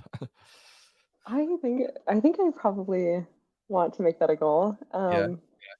Because I have a goal. I don't know if I told you this before, but I have a goal of visiting all of the Portuguese-speaking territories and countries in the world. Hmm. Um, like, for example, in China, there is Macau. Hmm. Have you heard of Macau? Oh It's yeah, like, yeah. Great yeah, casinos. It was where the one of the created out of the economic zones when I think in the 1600s or maybe even the 1500s, the Portuguese.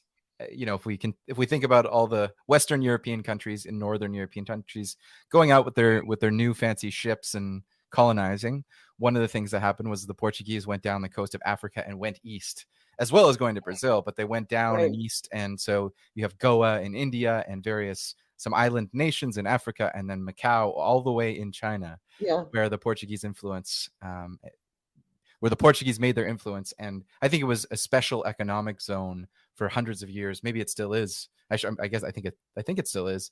It's just the history of the Portuguese being there and trading with the Chinese dynasties made it a special place. Having said all that, like I just read a Wikipedia article, I don't know much about it and I've never been there, but I do know some of the history from reading books far away and learning about it yeah. You in tricked books. me. I was like, wow. I was like, Yeah. you No, know. I I do don't. actually. I'm not literally reading a Wikipedia article right now. I do know Yeah, that, but I don't want to make it sound like I've never been to China. I have been to the airport, or I've been to Hong Kong for a few days at an airport and a quick trip yeah. into the city. But I haven't been to Asia very much. So anyway, all the Portuguese speaking territories. Do you know how many there are? I guess that's quite a. I guess that's manageable, but it's still quite an endeavor. There would be maybe between 15 and 25 places to go in the world to in order to achieve that. Yeah, and there's also like territory, like yeah, there's territories and then there's countries. Um, but I just met someone who's from Timor-Leste or Hmm. Timor-Leste, however you want to say it. Yeah. In the area around Papua New Guinea and Indonesia and Malaysia, Yeah, yep, in it's a that part of the country. world. Yeah, Yeah, yeah. Or actually, sorry, in English it'd be East Timor, right? yeah. Um, A relatively new country. I think I remember when yeah. it had whatever political situation caused it to become independent, and I don't know the whole story, but I do remember it becoming a country in my lifetime.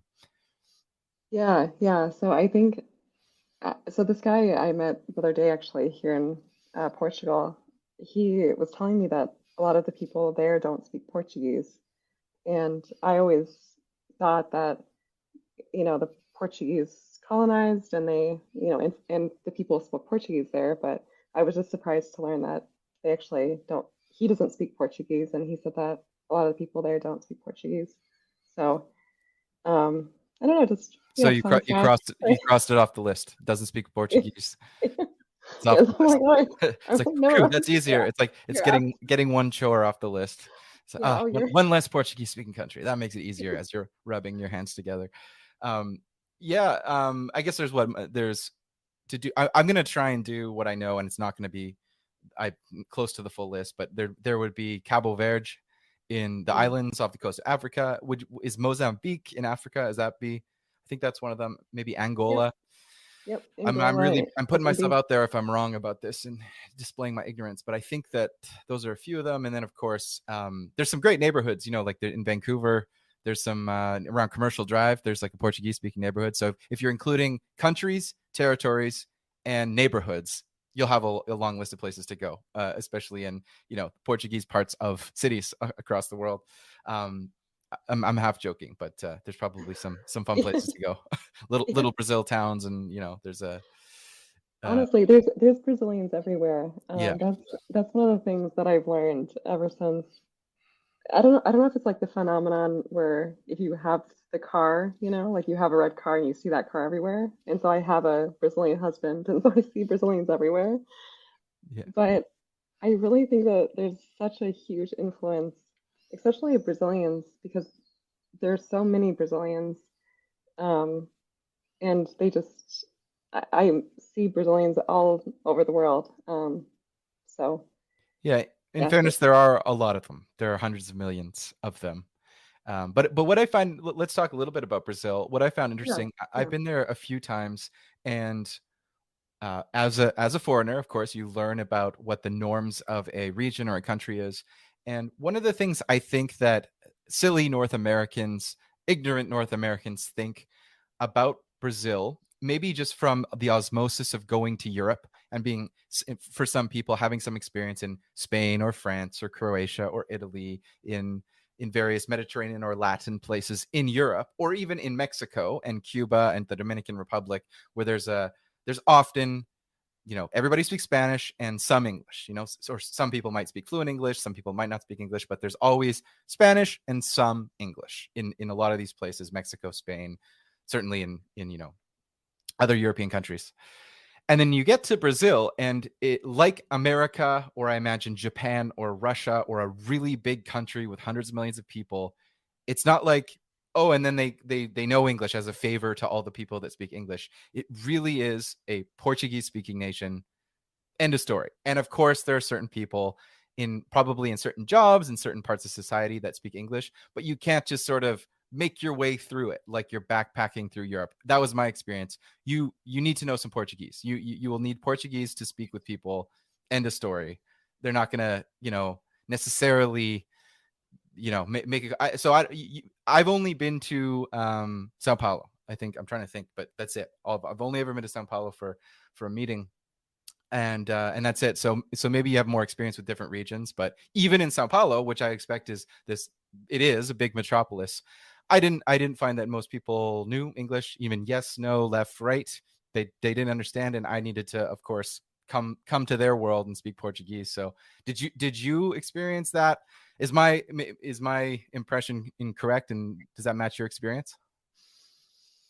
Yes. So I speak Portuguese, but I'm pretty sure I only speak Portuguese because of necessity. Like I had to learn Portuguese, and I think that's like honestly that's like the way to learn a language. If you want to learn whatever language, you just have to like put yourself in that uncomfortable situation and force yourself to do it. But yeah, Brazil is a great place to go if you want to practice Portuguese because I think I read somewhere that only 3% of the population has like a fluent, 100% fluent capacity of English, and then like about 20% of people can, converse with you and speak to you, but it's like, a little bit broken English. So yeah, if you really want to move to Brazil and develop relationships and have a life there, or just even spend 3 months there for the tourist visa, or get the digital nomad visa, I would say that knowing Portuguese would make your life a lot more, like a lot easier, but also a lot more fun.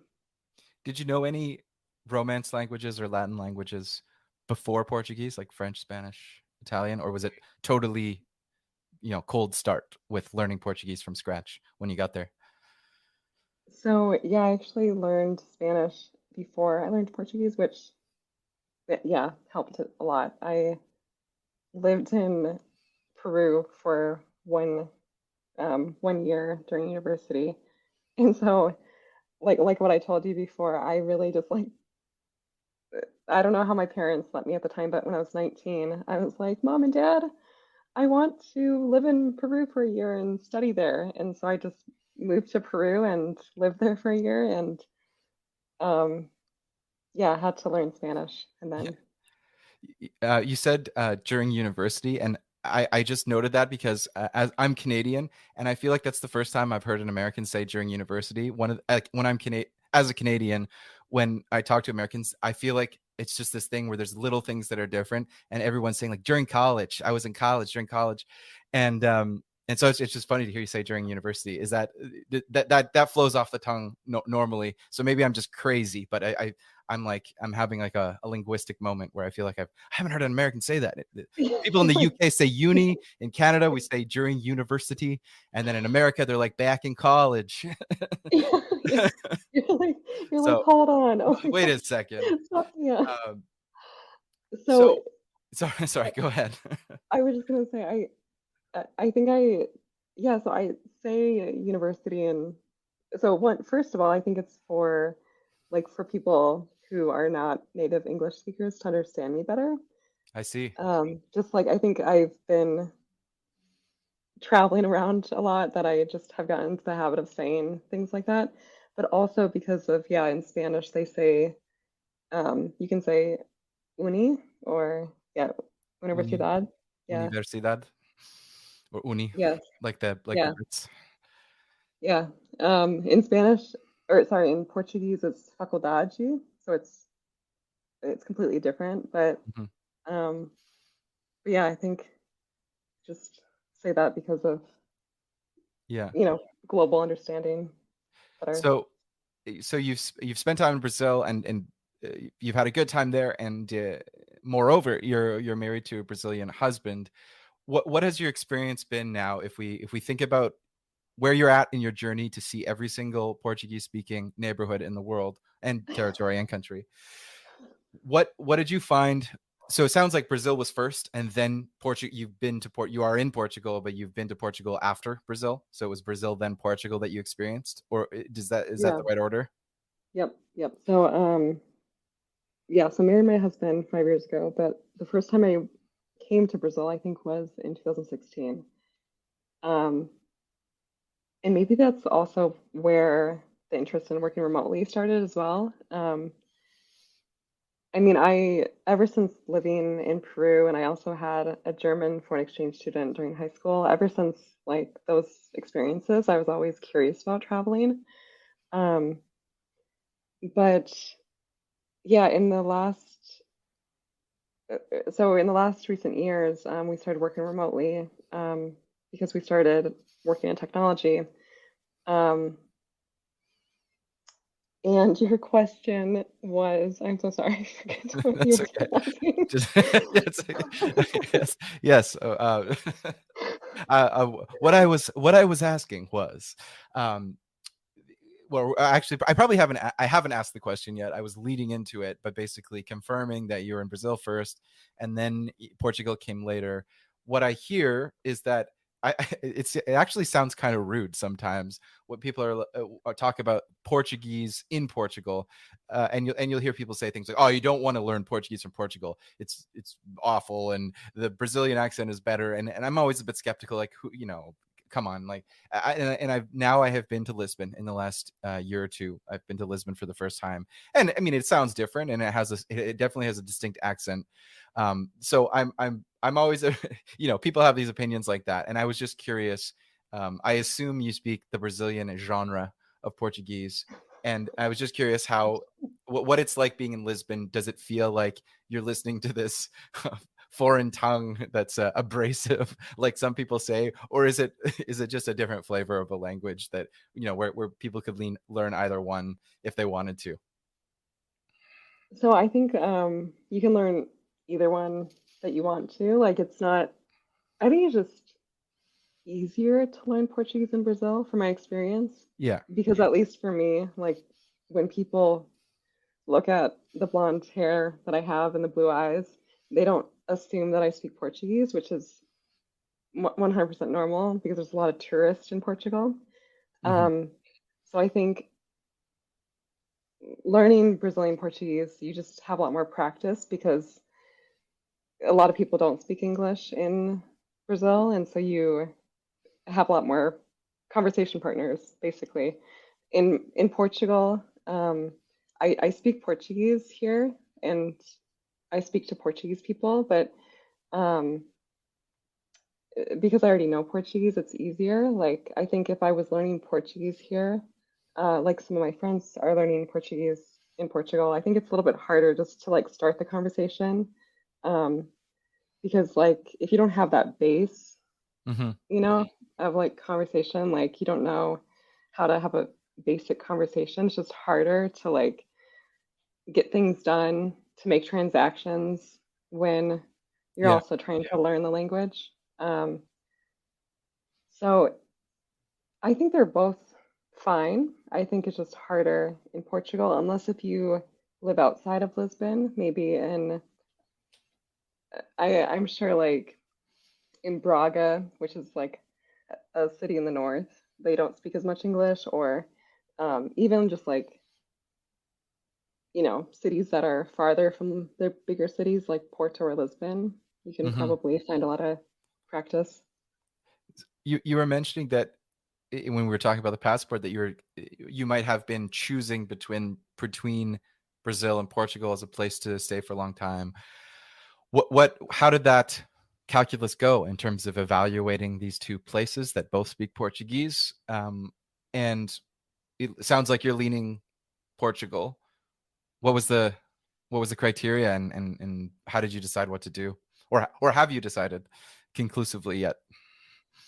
Yeah, so we actually, I think, are going to, it's not actually going to be Portugal. I think we're going to try, I think our lives will probably be between the two of them in Mm-hmm. the end, but I think we're actually going to go for Brazil first, and Oh, then, interesting. um, yeah, I don't know yeah, why I thought you were leaning Portugal. I might have just read into something that you didn't say.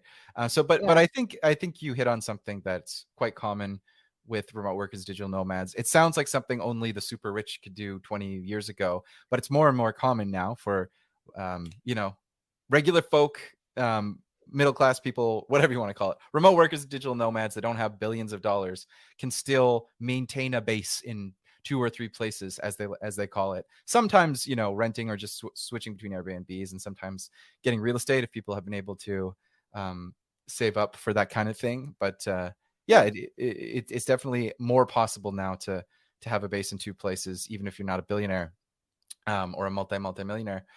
yeah. Um, so what tipped the scales towards Brazil as the primary base potentially? So originally, when we came to Portugal, we were thinking that we could apply for the digital nomad visa online. Mm-hmm. And maybe that sounds silly. Maybe a lot of people know that you can't, but we were like, oh, digital nomad visa, apply for it online, of course. It doesn't And sound then, silly at all. Now I'm waiting for the plot twist. It so sounds like there's a but coming.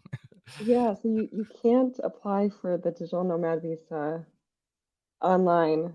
Um, if you can, someone can tell me, but from our experience, you can't apply for the digital nomad visa to live in Portugal online. You have to go back to your country of residency, or you know where you're from. Yeah. Yeah. And so we didn't do that. We didn't go to the embassy, the Portuguese embassy in the US, or um, yeah, so we didn't do anything. We just came here on a tourist visa. And I would say, like, so we don't have multiple bases. Like, we we only pay for like one rent at a time, or one mortgage at a Hmm. time. Yeah. Yeah. But like our apartment here right now, we rented an apartment for 3 months. It was 1,600 US dollars, which I think is expensive, but since since it's only for 3 months, since it's for the duration of a tourist visa, I think it's a good deal. Um, Yeah, it sounds it's expensive relative to lots of options that are available to people if they work remotely around the world. There's lots of things that are right, $1,000 a right, month or less, you know, yep, but it's yeah, it's cheap relative to the what people are experiencing in places like London, New York, Vancouver, Toronto, Sydney, Melbourne, Paris, etc. So I'd say, yeah, I don't want to say it's a good deal, but it's definitely, we're in changing times about what is expensive and what is cheap, and maybe yeah, like that's a kind of it kind of brings up something that I think I've talked to this to one other guest about this briefly, but one of the things that was happening in the news, I don't know how much the media is playing up sometimes I'm not trying to get all political, but sometimes the media can play up things more than they actually are a problem.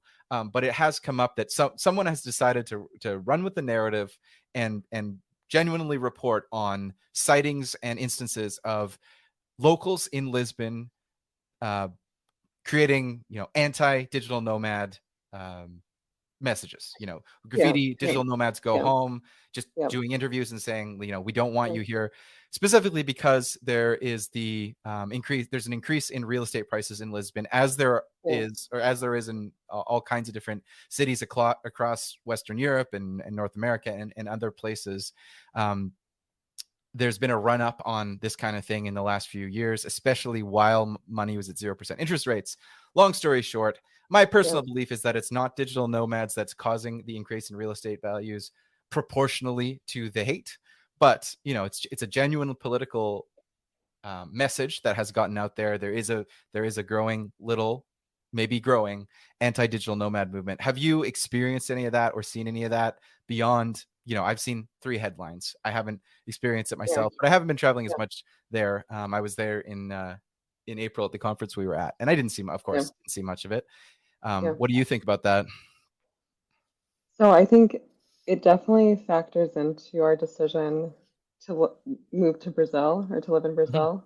Yeah. Um, and again, this is through my perspective of being married to Brazilians. So like, um, yeah, I might see things differently, but I think that, um, yeah, I think that between the two countries, like Brazil, although there are parts of Brazil that are dangerous, like you have to know where you're going, but of course, there's areas that are safe outside of the major big cities. I think from my experience, Brazil, it's like people are so happy that you're there and so welcoming overall. And I have felt a little bit in Portugal that it's like people are so nice, like especially, um, yeah, like I mean, the younger generation for sure. Maybe the older generation is a little bit upset, but overall, like people are friendly, to your face when they meet you, etc.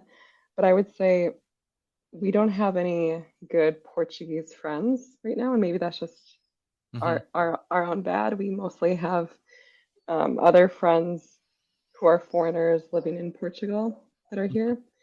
Um, and so, yeah, that could be our lack of our own efforts, um, but I do think that it's a little bit harder in Portugal. I think that there definitely is that tension of people moving here from other countries and buying, or moving to the hot spots and pushing people out. Hmm. Um, so yeah, I would say I do feel it, to answer your question. We don't live in Lisbon. We live um, in a very local area. It's called Parede or Hmm. Parede. Um, it's close to Carcavelos, like on the way to Cascais. Um, so yeah, so our area is is very friendly to everyone, but I would say in Lisbon there might be a little bit more tension.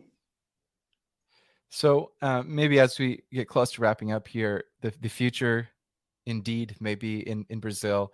If someone were to want to explore a remote work journey, maybe for 2 weeks, maybe for 2 months, maybe for a longer time in Brazil, there is a perception that has been there for decades that it's dangerous. And if you look at the statistics around something like the Dominican Republic, which is a small country, on it's half of an island with Haiti, and it gets I don't know how much, but multiples more visitors than the giant continent-sized country of Brazil from North Americans. And that doesn't mean it's not a race. It's not better or worse. It's just a fact that certain countries get more visitors. And I think part of the reason why more people don't visit Brazil is because of its location in terms of direct flights and getting there in 5 hours from somewhere else. It is down under in South America in a sense, but there's also a perception that may be unfair, that it's dangerous and unsafe. Is that partially true? And are there certain areas, cities, or just behaviors that people can keep in mind, to the extent that that's true, to make their trip to Brazil happy, fun, and something that happens with a sense of security and not feeling in danger? Yeah, so I think Brazil does get a bad rep. I really think that it's so tough because like Brazilian people are so friendly and like 99% of people are just so nice and so friendly. Um, but there is that, you know, the 1% or that ruins it, and that's where the story or like the news comes from. And so I would say Rio is dangerous, Sao Paulo is dangerous, Salvador is dangerous, Fortaleza as well is dangerous. So like if you fly into a major big city, for example, in Rio, there is like one neighborhood that is safe, that's right next to a neighborhood that's sketchy, and then right next to that is a neighborhood that's very affluent. And so it's like there's all of these bubbles, and if you don't know what bubble you're in, you could be in trouble. Mhm. Um, yeah, so like I met a girl in Brazil while I was there. She was a foreigner, I think from um, like Estonia, and so she was coming to Brazil for the first time, and she was in Rio, and she was in the wrong neighborhood, and she had a knife to her, but it was just because she was in the wrong neighborhood, walking down a street at nighttime, and yeah, and unfortunately, that's just not something that you can do in the city of Rio. But there are parts of Rio that are safe. Um, so I would say, yeah, there's a lot more to say about like what area is safe and what area is not. But I would say like ask a local if you can, or just like get insider knowledge. If anyone wants to ask me like which neighborhoods are safe, I have had to really know like where to go and where not to go as a woman um, who does not look Brazilian as well. You So mentioned yeah, some cities that are partially safe and partially unsafe, or mostly unsafe.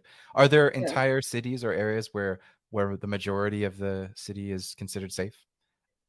yeah. There's so many. So outside of the major big cities, yeah. So now that now that we've scared people, Yeah, let's yeah. let's not let's like make it make it better and make it lighter. But so yeah, besides those big cities, the major cities, um, Brazil has so many amazing, beautiful beach towns. Like Arraial da Ajuda, which is close to Porto Seguro. Arraial da Ajuda. Florianopolis is a city, but it has like all of these towns um, on the island that are kind of it doesn't feel like a city because it's a city with like a lot of small towns Mhm. around this island. Um, there is yeah, there's a place called Buzios, which is north of Rio. It's also a beach town. Um, Cabo Frio, which is close to Buzios. Um, Ilha Grande, which is, or it translates to Big Island, and Mhm. this place is a magical place that has no cars on this island. That's 2 hours south of Rio, I believe. Yeah, 3 hours south of Rio by car and or by bus. And when you go to this island, it's so peaceful, no cars. Like you wake up and there's like monkeys rocking around on the street. It's also it's there's a place that's a UNESCO heritage city, Mhm. and it's called Paraty, or in English it'd be pronounced like Paraty. Mhm. Not to be. It kind of looks like party, but like it's Yeah. yeah, Paraty. Parachi, and that city is also a beach town, super safe, very walkable. Kind of feels uh, like you get the Portuguese charm to it. It has like those cobblestone streets. Um, a lot of history there because um, that was where the Portuguese landed, and that's where they parked their boat to come to Minas and take all of the gold from Minas. There's a city in Minas called Ouro Preto where they came to Minas to take all the gold, and then they brought it out um, from Parachi. Minas means mines, right? Is that correct? Yes, yeah, Yeah. that's right. So it's named after its natural resource extraction history Yeah, to a certain extent. and the city that had all of this gold in it, it's called Ouro Preto. It's like a close a close bus ride. I think a 3 hour bus ride from Belo Horizonte, the capital city of Minas. But that town, um, I would recommend if someone wants to get off like the beaten track in Brazil. It's a really safe, like ton of history, um, and that is where like the Portuguese came, um, and like they took the gold there because the name of the town is called Black Gold, Hmm. um, and they took all the gold there and they brought it back to Portugal. Um, but yeah, there's so many places in Brazil that are hidden gems, and I would say as long as you're careful in the big cities, just like any place, um, or a lot of places, like as long as you're careful in the big cities, there's so many beautiful beach towns. Um, yeah, just really special places in Brazil. Great. Well, our listeners will have some ideas of your recommendations on where are good and great places to go in Brazil, and a few places to be careful. But I've definitely heard a few new names of places in Brazil that are interesting, and I also know that there's a specific digital nomad village community in the Northeast that's been created in Pipa. So we might talk about that in future episodes. So I'll just throw in one shout out to Pipa, but I need to learn a little bit more about it too. I've been following the progress, but from the same Nomadex organization that organized the community in Madeira, in Portugal, on the island of Madeira. There's now Yeah, a digital nomad village in Pipa, so I'll add that yeah, one to the list.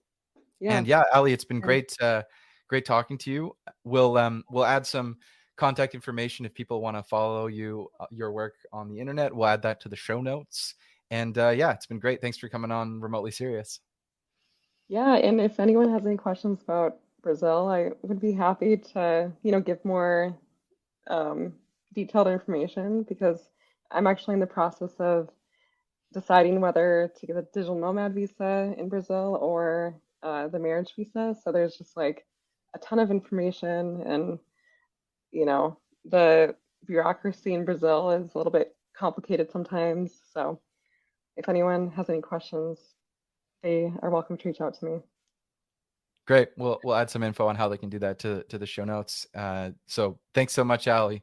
It's going to be good to deep dive on Portugal and Brazil, and you're definitely the Portuguese language speaking nation resource that we can draw upon to learn about this, and you'll learn more as you go to every single place in the world that speaks Portuguese. You'll just soak up so much more knowledge about this stuff. So we'll have you on again sometime in the future. Awesome. Cool. Well, thank you so much, Curtis.